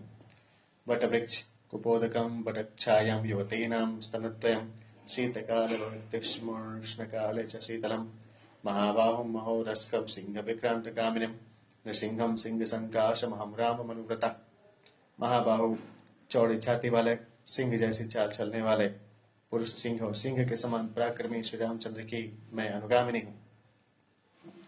पूर्णचंद्राननं रामं राजवत्सं जितेन्द्रियं कीर्तिं महात्मानमहं राम मनुव्रता। मैं उन राजकुमार एवं जितेंद्रिय श्री राम की अनुगामिनी हूँ जिनका मुख पूर्णमासी के चंद्रमा के तुल्य है, जिनके कीर्ति दिग दिगंतरी व्यापिनी है और जो महात्मा है। त्वं पुनर्जम्बुकः सिंहिं मामिच्छसि सुदुर्लभम् नाहं शक्या त्वया स्पृष्टुमादित्यस्य प्रभायताम्। सो तो श्रृंगार के समान होकर सिंहनी के तुल्य मुझे चाहता है, किंतु तू मुझे उसी प्रकार नहीं छू सकता इस प्रकार सूर्य की प्रभा को कोई नहीं छू सकता। राजवत्सम राजकुमारम पादपान कांचनान्यूनम भवन पश्यसि मंदभाग राघवस्यं प्रियां भार्यं यह सत्त्वमिच्छसि रावण। अरे अभाग्य राक्षस, जब तू श्री रामचंद्र जी की प्रिय भार्या को हरना चाहता है तब निश्चय ही तू बहुत से स्वर्णमय वृक्ष स्वप्न में देखता होगा। जो शीघ्र मरने वाले होते हैं उनको स्वप्न में सोने के वृक्ष दिखलाई पड़ते हैं। क्षुते क्षुधे तस्य सिंहस्य मृगशत्रोस्तरस्विनः आशी विशश्च वदना दृष्टा माता तुमिच्छसि। मृग के बलवान शत्रु भूखे सिंह के अथवा विस्तर सर्प के मुख से तू दातु करवाना चाहता है। मंद्रम पर्वत श्रेष्ठम पाणिनाम हर्तुमिच्छसि कालकूटम विषम पित्तम स्वस्तिमान गंतुमिच्छसि। तू पर्वत श्रेष्ठ मंद्राचल को हाथ से हरण करना चाहता है और हलाहल विषपान करके भी तू सुखपूर्वक चला चलना चाहता है। अक्षी सुच्याम प्रमिच्छसिं जिह्वयाम लक्षिचुरम राघवस्य प्रियां भार्यां योधिं गंतुम तमिच्छसि। श्री रामचंद्र जी की भार्या को पाने की इच्छा कर मानो तू आंख की सफाई सुई से करता है और जिह्वा से छुरे को चाटता है। अवसज्य शिलां कंठे समुद्रम तर्तुमिच्छसि सूर्या चंद्रमसोचो भव पाणिभ्यां हर्तुमिच्छसि अधिगंतु प्राप्तुम पाठांतरे बहुम। अथवा गले में पत्थर बांध समुद्र को पार करता है और हाथों से सूर्य और चंद्रमा को पकड़ना चाहता है। यो रामस्य प्रियां भार्यं प्रकर्षयितुमिच्छसिम् अग्निं प्रज्वलितं दृष्ट्वा वस्त्रेण हर्तुमिच्छसिम्। तू जो श्री रामचंद्र की भार्या को प्राप्त करना चाहता है, सो मानो तो प्रज्वलित अग्नि को वस्त्र में लपेट कर ले जाना चाहता है। कल्याण वृत्तां रामस्यं यो भार्यां हर्तुमिच्छसिम् अयो मुखानां शूलानाम् अग्रे चरितुमिच्छसि रामस्य सदृशीं भार्यां यो दिगन्तुं त्वमिच्छसि। तू जो शुभाचरण वाले श्री राम की भार्या के पाने की अभिलाषा रखता है, सो मानो तो लोहे के नुकीले कांटों पर चलना चाहता है, तो श्री राम की ऐसी पत्नी को प्राप्त करना चाहता है। यदंतर सिंह मृगालयोर्वने तदंतरम शंदिनिका समुद्रे सुराग्रे सौवीर करयोर्त्यंतरम तदंतरम वै तव राघवस्य च। जो भेद सिंह और सियार में है, जो अंतर क्षुद्र नदी और समुद्र में है, जो अंतर श्रेष्ठ मध्य और कांजी में है, वही अंतर श्री रामचंद्र और तुझ में है।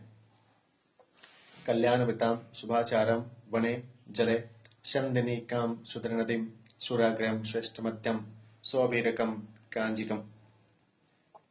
यदंतरं कांचन शीशलोहयो यदंतरं चंदनवारी पंकयो यदंतरं हस्ते बिड़ालयौवने तदंतरं दाशरथस्तवैव च। जो अंतर सोने और शीशे लोहे में है, जो अंतर चंदन और पानी के कीचड़ में है, जो अंतर वन में बसने वाले हाथी और बिल्ली में है, वही अंतर दशरथ नंदन और तुझ में है। यदंतरं वा यशवैनतेययो यदांतरं मदगुमयूरयोरपिं यदंतरं सारसगृद्धयौवने तदंतरं दाशरथस्तवैव च। जो अंतर करूर और कौए में है, जो अंतर जलकाक और मार में है, जो अंतर वन में बसने वाले सारस और गिद्ध में है, वही अंतर दाशरथी श्री राम और तुझ में है। तस्मिन् सहस्राक्ष समप्रभावे रामे स्थिते कार्मुकबाणपाणौ हृतापितेऽहं नजरागमश्चे वज्र यथा मणिक्षिकयावगीर्णम्। इंद्र के समान प्रभाव वाले और हाथ में धनुष बाण लिए हुए श्री रामचंद्र के रहते यदि तू मुझे हर भी ले जाएगा, तो मुझे उसी तरह न बचा सकेगा जैसे मक्खी चावल के धोखे में हीरा खाकर उसे नहीं बचा सकता। सत्य इतीव तद्वाक्यमधुष्टभावं सुदृष्टमुक्तं रजनीचरं तं गात्रं प्रकल्पं व्यथितां बभुवं वातुद्यतां सा कदलीव तन्वी। इस प्रकार पवन के वेग से केले का वृक्ष कांपने लगता है, वैसे ही साधु स्वभाव वाली सीता अत्यंत दृष्टतापूर्ण वचन उस राक्षस से कहकर थर थर कांपने लगी।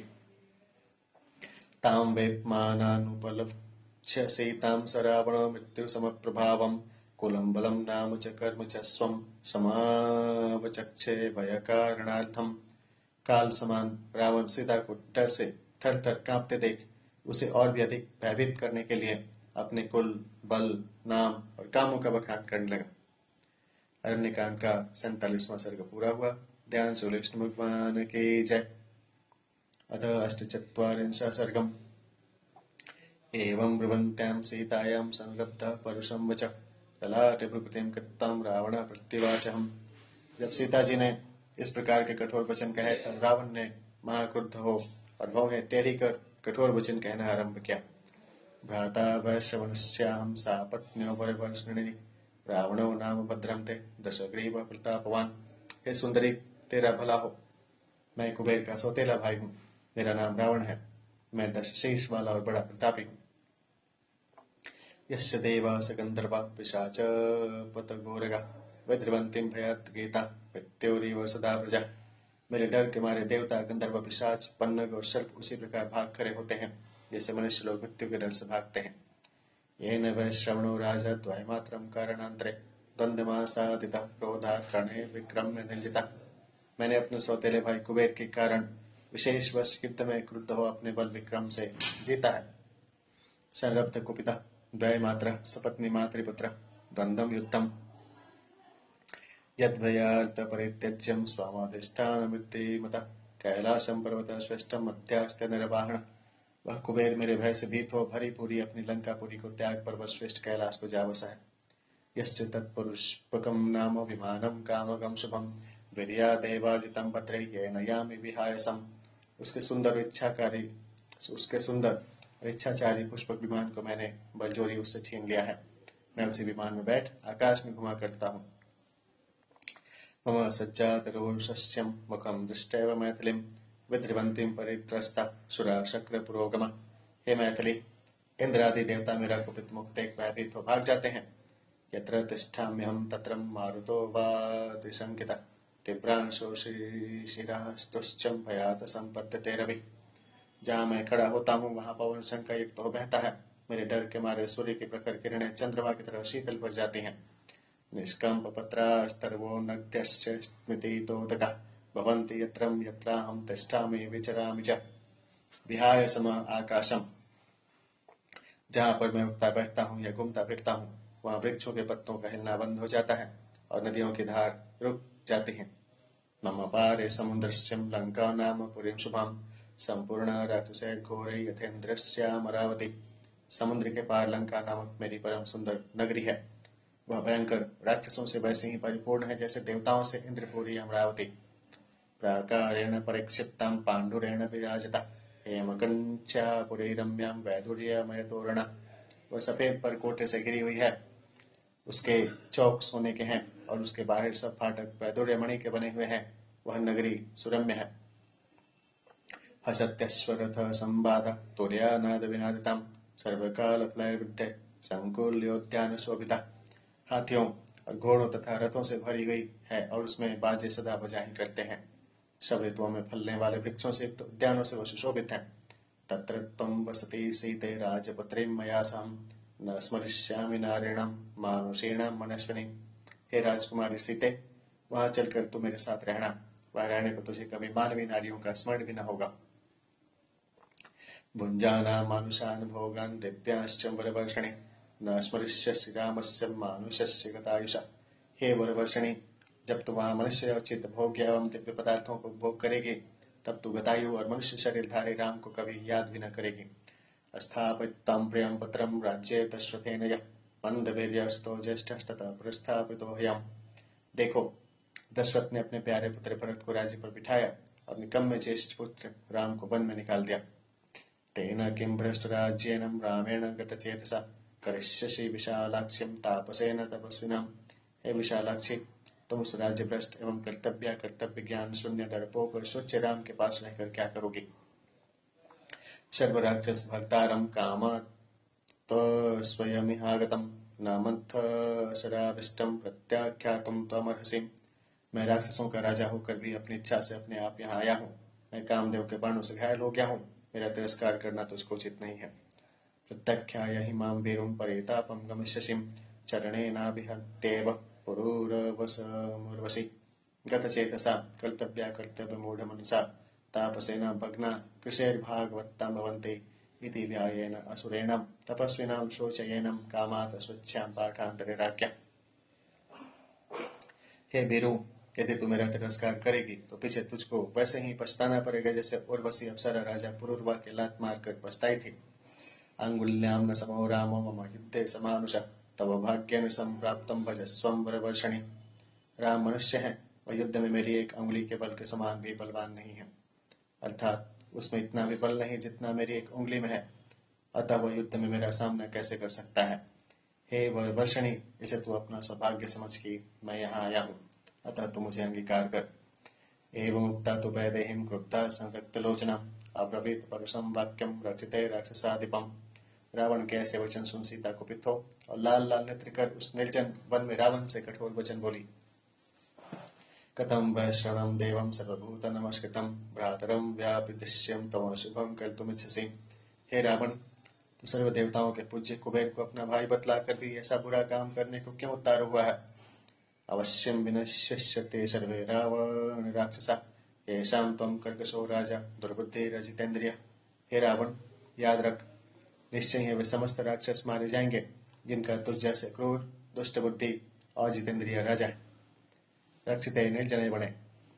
अपहृतं शचीं भार्यं शक्यमिन्द्रस्य जीवितुं न च रामस्य भार्यं मामपानीय अस्ति जीवितम्।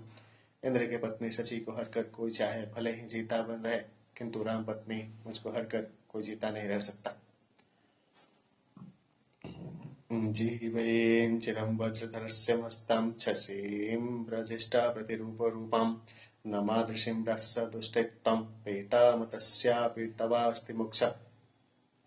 हे राक्षस, अत्यंत रूपवती शची को हरने वाला वज्रधारी इंद्र के हाथ से एक बार जीता बच भी सकता है, किंतु मुझ जैसी को दूषित कर अमृत पान किया हुआ पुरुष भी मृत्यु के हाथ से नहीं बच सकता। अरण्यकांड का 48वां सर्ग पूरा हुआ। ध्यान से विष्णु भगवान की जय। अतः एकोनपञ्चाशः सर्गम्। सीतायां वचनं श्रुतं दशग्रीव प्रतापवान् हस्ते हस्तं समाहत्यं चकारं सुमहद्वपुः। प्रतापी रावण ने सीता के वचन सुन हाथ पर हाथ मार अपना विशाल शरीर प्रकट किया। समयतलिं पुनर्वाक्यं बभाषे च ततो भृशं नोन्मत्याश्रितो मन्ये मम वीर्य पराक्रम। फिर उसने सीता से कहा, मैं जानता हूं कि तू पगली है, क्योंकि तूने मेरे बल एवं पराक्रम पर ध्यान नहीं दिया। वद्देहेयं भुजाभ्यां तु मेदिनीमंबरे स्थितः अपि वेयं समुद्रं च हन्यां मृत्युरणे स्थितः। मैं आकाश में बैठा बैठा अपनी भुजाओं से इस पृथ्वी को उठा सकता हूँ, समुद्र को पी सकता हूँ और काल को संग्राम में मार सकता हूँ। अर्कं रुन्ध्यां शरैस्तीक्ष्णेन नैवेद्यां हि महीतलं कामरूपेण मुन्मत्ते पश्यं मां कामदंपतिम्। मैं अपने पैने बाणों से सूर्य की गति को रोक सकता हूँ और पृथ्वी को विदीर्ण कर सकता हूँ। हे उन्मत्ते, मुझे इच्छा रूपधारी और मनोरथ पूर्ण करने वाले पति को देख, अर्थात मुझे अपना पति बना। एवमुक्तवतस्तस्यं सूर्यकल्पे शिखी प्रभं क्रोधस्यं हरिपर्यन्तं रक्ते नेत्रे बभूवसु। ऐसा कहते हुए रावण की पीली आंखें हमारे क्रोध के प्रज्वलित आग की तरह लाल हो गई। सद्य सौम्यं परित्यज्य भिक्षु रूपं स रावण स्वं रूपं काररूपाभं भेजे वैश्रवणानुजा। हरिपर्यन्ते पिंगल वर्ण पर्यन्ते पाठांतरे विंध्या। उसी क्षण कुबेर के छोटे भाई रावण ने अपने उस सन्यासी भेष के त्याग काल के समान भयंकर रूप धारण किया। संरक्तनयन श्रीमान स्तब्ध कांचन कुंडला क्रोधेन महत्ताविष्टो नीलाजीमोदसन्निभ। विशुद्ध स्वर्ण के कुंडल धारण किए हुए विचित्र शक्ति संपन्न और नील मेघ की तरह ढील ढाल का रावण अत्यंत क्रुद्ध हुआ। दशास्यः कार्मुकीं वाणी बभूवं क्षणदाचर सपरिव्राजकच्छद्म महाकाय विहाय तत्। उस समय वह महाकाय रावण बनावटी सन्यासी का रूप त्याग कर 10 मुख और 20 भुजा वाला हो गया। प्रतिपद्यं सुखं रूपं रावणो रक्षसाधिप संरक्तनयनः क्रोधाजीमूत निश्चय प्रभा। राक्षसेश्वर रावण ने अपना असली रूप धारण कर लिया। क्रोध के मारे उस नीलमेघ सदृश शरीर वाले रावण के नेत्र लाल हो गए थे। रक्तांबरधरस्तस्थ स्त्रीरत्नं प्रेक्ष्य मैथिलीं सातामसितकेशान्तां भास्करस्य प्रभाविव वसनाभरणोपेतां मैथिलीं रावणो ब्रवीत् त्रिषु लोकेषु विख्यातं यदि भर्तारमिच्छसि।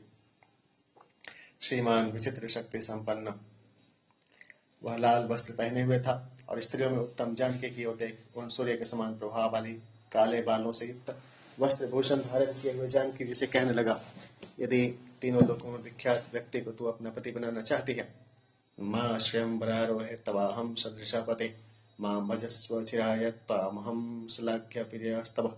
तो हे वरारोहे, मेरा पल्ला पकड़, क्योंकि मैं ही तेरे योग्य पति हूँ।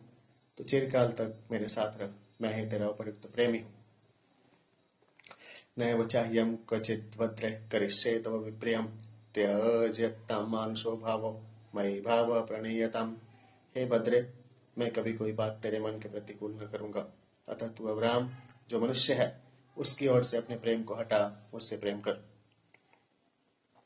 राज्याच्युतम सिद्धार्थम रामम परिमितायुषम कैर्गुणैरनुरक्तासिं मूढ़े पंडितमानसि। रामचंद्र तो राज्य से अकृत कार्य और परिमित आयु वाला है। अरे मूढ़ और अपने को बुद्धिमान समझने वाली, तू राम के कौन से गुण पर लट्टू हो रही है। यह स्त्रियां वचनद्राच्य विहायं सुहृजनम अस्मिन् व्यालानुचरिते वने वसते दुर्मते।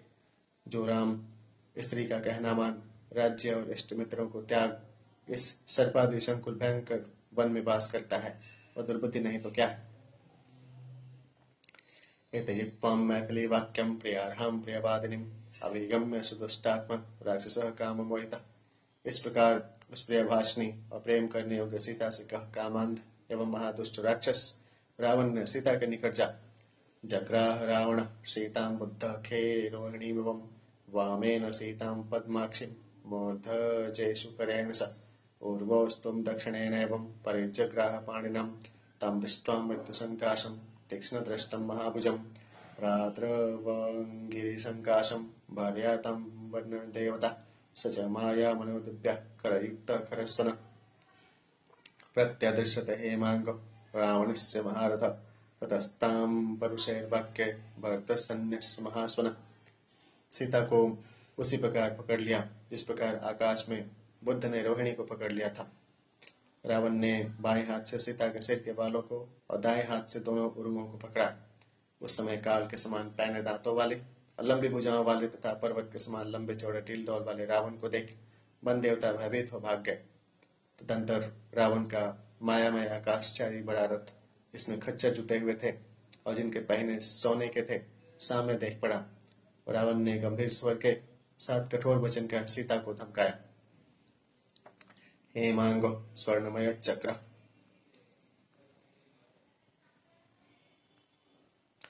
अंकेनादाय वैदेहीं प्रथमारोपयत्तदा सा गृहीतां विचुकोश रावणेन यशस्विनीं रामेति सीता दुःखार्तां रामं दूरगते वने ताम काम सकामार्ता पन्नगेन्द्र धूमिव।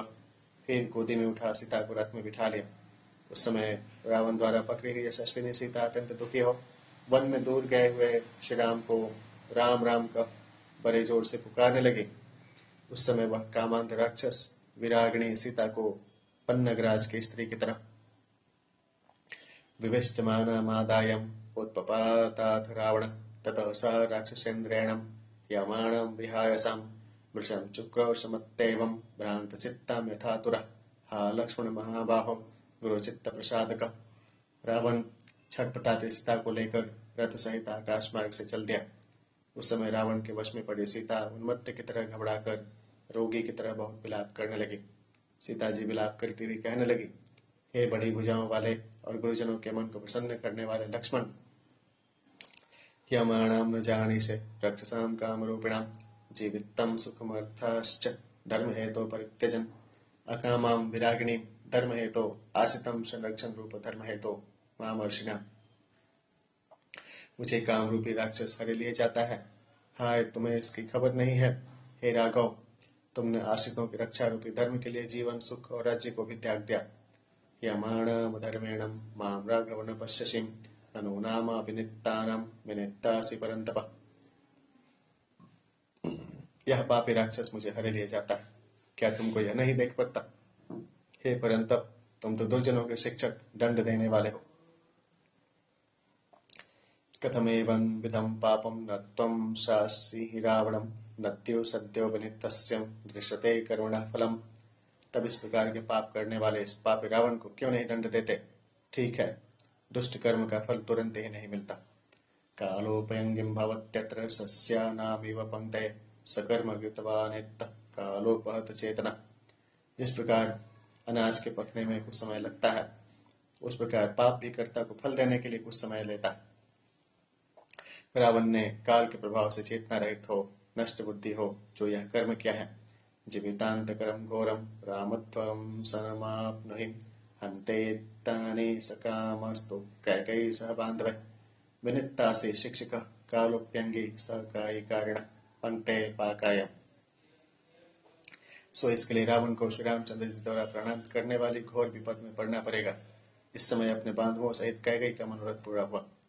ये यद्धर्म कामश्यम धर्म पत्नी यशस्विना आमंत्रे जनस्थाने कर्णिकारान सुपुष्पितान। क्योंकि धर्म में तत्पर और यशस्वी श्री रामचंद्र की धर्म पत्नी मैं हरी जा रही हूँ। मैं जनस्थान में इन फूले हुए कर्णिकार वृक्षों को संबोधन कर कहती हूँ कि क्षिप्रम रामाय संस्वत्तम सीताम हरति रावण माल्यवंतम शिकारिणम वंदे प्रश्रवणम गिरिम। कि तुम शीघ्र श्री रामचंद्र से कह देना कि रावण सीता को हर कर ले गया। पुष्पित वृक्षों से युक्त एवं प्रशस्त शिखर वाले प्रश्रवन पर्वत को मैं प्रणाम करती हूँ कि क्षिप्रम रामाय संसत्तम सीताम हरति रावण हंस कारण्यवाकिरणम वंदे गोदावरी नदीम। तुम शीघ्र श्री रामचंद्र जी से कह देना कि रावण सीता को हर कर ले गया। हंस और सारस पक्षियों से सेवित गोदावरी नदी को मैं प्रणाम करती हूँ कि क्षिप्रम रामाय संसत्तम सीताम हरति रावण दैवतानि चैयान्यस्मिन् वने विधिवदपादपे। तुम शीघ्र श्री रामचंद्र जी से कह देना कि सीता को रावण हर ले गया। अनेक वृक्षों से पूर्ण इस वन में जो देवता रहते हैं, आमंत्रे संबोध्यामि नमस्करोम्यहं तेभ्यो भर्तु संसतमामृताम् यानि कानिचिदप्यत्र सत्त्वानि निवसन्त्युत सर्वाणि शरणं यामि मृगपक्षिगणानपि यमानां प्रियां वर्तो प्राणिभ्योऽपि गरीयसीं विवशापहृतां सीतां रावणेनेति संशतः विदित्वां महाबाहुर्मत्रापि महाबल। उन सबको मैं प्रणाम करती हूँ कि वे मेरा रावण द्वारा हरा जाना मेरे पति श्री रामचंद्र जी से कहते। अन्य जो कोई जीव जंतु इस वन में रहते हैं तथा जो मृग पक्षी यहाँ हैं, उन सब की मैं शरण होती हूँ और उनसे प्रार्थना करती हूँ कि वे मेरे पति से कह दे कि उनके प्राणों के समान प्यारी भार्या सीता को बलजोरी रावण ने हर लिया है। क्योंकि बड़ी भुजाओं वाले महाबली श्री राम को यदि यह वृत्तांत मालूम हो गया तो आनेष्यति पराक्रम्यं वैवस्वतहृतामपि सा तदा करुणावाचो विलपन्तीं सुदुःखिता। वे अपने पराक्रम द्वारा मुझे यमराज से भी छुड़ा लावेंगे। इस प्रकार दुखित और दीन विलाप करती हुई सीता ने वनस्पति गतम गृद्धम ददर्शाय तलोचना सा तमुत्तेक्ष्य शुश्रोणे रावणस्य वशं गता। जो विशाल नेत्र वाली थी, वृक्ष पर बैठे हुए जटायु को देखा।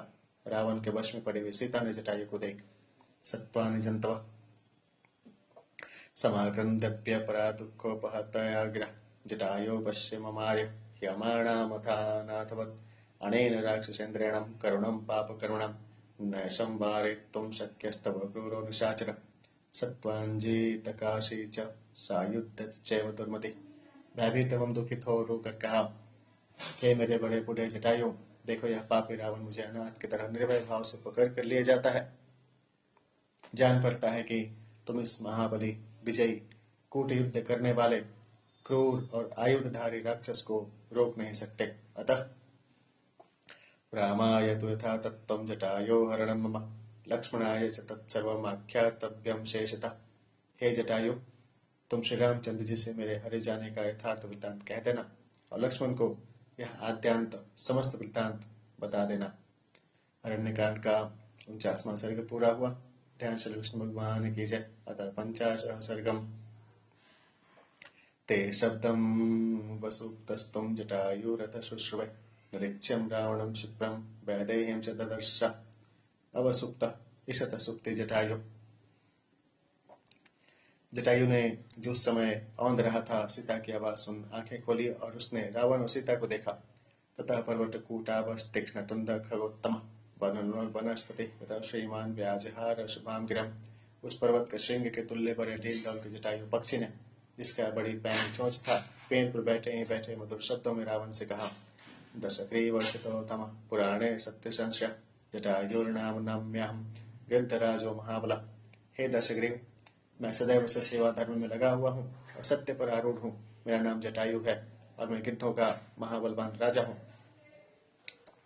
राजा सर्वस्य लोकस्य महेंद्र वर्णोपम लोकानां चैतयुक्तो रामो दशरथात्मज तस्यैषां लोकनाथस्य धर्मपत्नी यशस्विनीं सीता नाम बरारोहं यां त्वं हल्तुमिच्छेसि।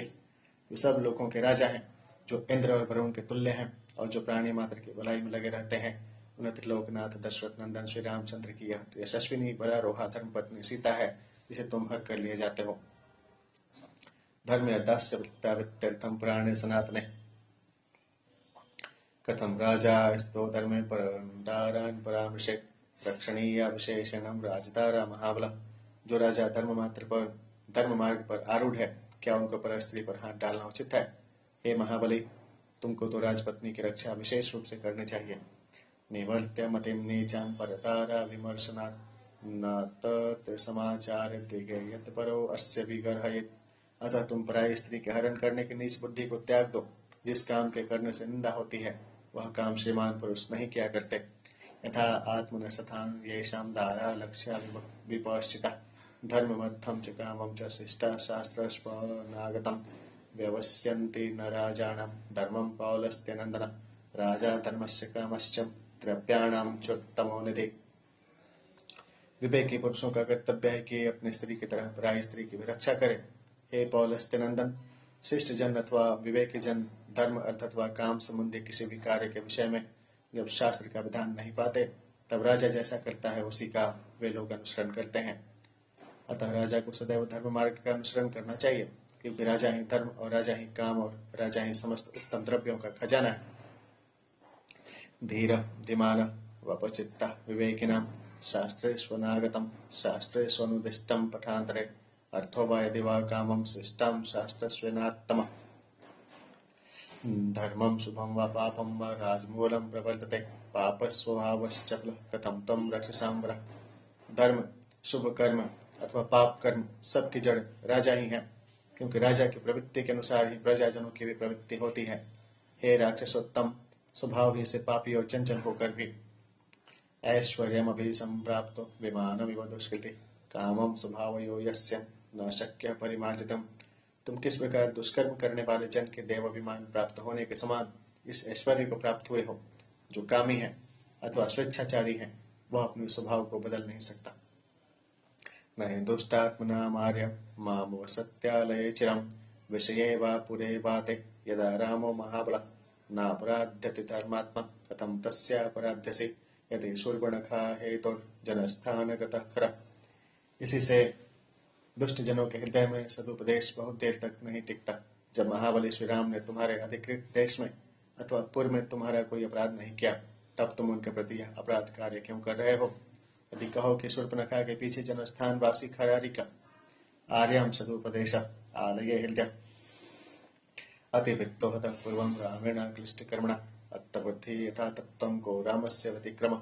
वध कर अक्लिष्ट कर्मा श्री रामचंद्र पहले ही मर्यादा भंग कर चुके हैं, तो तुम्हें बतलाओ कि वास्तव में श्री रामचंद्र का इसमें क्या दोष है। यत्सत्तं लोकनाथस्य भार्यां रिक्तं गमिष्यसिं क्षिप्रं विसृज्य वैदेहीं मात्तं घोरेण चक्षुषा दत्ते यद्भूतेनं वृत्तविद्दाश निर्यथां सर्पामाशि विषं वध्वं वस्त्रान्ते नावबुध्यसे। जो तुम उन लोकनाथ की भार्या को हर कर लिए जाते हो, हे रावण, तुम तुरंत सीता को छोड़ दो, नहीं तो कहीं ऐसा न हो कि जिस प्रकार इंद्र ने अपने वज्र से वृत्तासुर को भस्म किया था, उसी प्रकार कहीं श्री राम तुझे भी अपने अग्नितुल्य नेत्र से भस्म कर डाले। अरे रावण, महाविशैल सर्प को आंचल में बांध कर भी तू नहीं चेतता। ग्रीवायां प्रतिमुक्तं च कालपाशं न पश्यसिं सभार सम्यम भर्तव्य यो नरम नावसादयेत्। तुम गले में काल का फंदा लगाकर भी आंख से नहीं देखते। हे सौम्य, बोझ उतना ही उठाना चाहिए जितने से स्वयं तब जाना न पड़े। प्रतिमुक्तम आमुक्तम तदन्नमपि भोक्तव्यम जीयते यदनामयम् यद कृत्वां न भवेत् धर्मो न कीर्तन्यशोभपि शरीरस्य भवेत् खेदः कसक्त कर्म समाचरेत् 60 वर्ष सहस्राणि मम जातस्य रावण। वही अन्न खाना चाहिए जो किसी प्रकार के रोग को उत्पन्न न करके बच जाए, जिस कार्य के कारण में न तो पुण्य ही होता है और न संसार में कीर्ति और यश नहीं फैलता है, बल्कि जिसके करने से शरीर को क्लेश हो। ऐसे काम की कौन समझदार पुरुष करेगा। हे रावण, मुझे उत्पन्न हुए 60,000 वर्ष व्यतीत हो चुके। पितृपैतामहं राज्यं यथावत् तूनुतिष्ठत वृद्धोऽहं त्वं युवा धन्वी शरः कवची रते। और मैं अपने बाप दादों के परंपरागत प्राप्त राज का पालन यथावत करता हूँ। यद्यपि मैं बूढ़ा हूँ और तुम युवा हो, रथ पर सवार हो, कवचधारी हो, धनुष बाण लिए हुए हो। तथाप्याताय वैदेहीं कुशलीं न गमिष्यसि न शक्तस्त्वं बलाद्यर्तु वैदेहीमं पश्यता। तथापि तुम सीता को लेकर यहाँ से कुशलता पूर्वक नहीं जा सकते।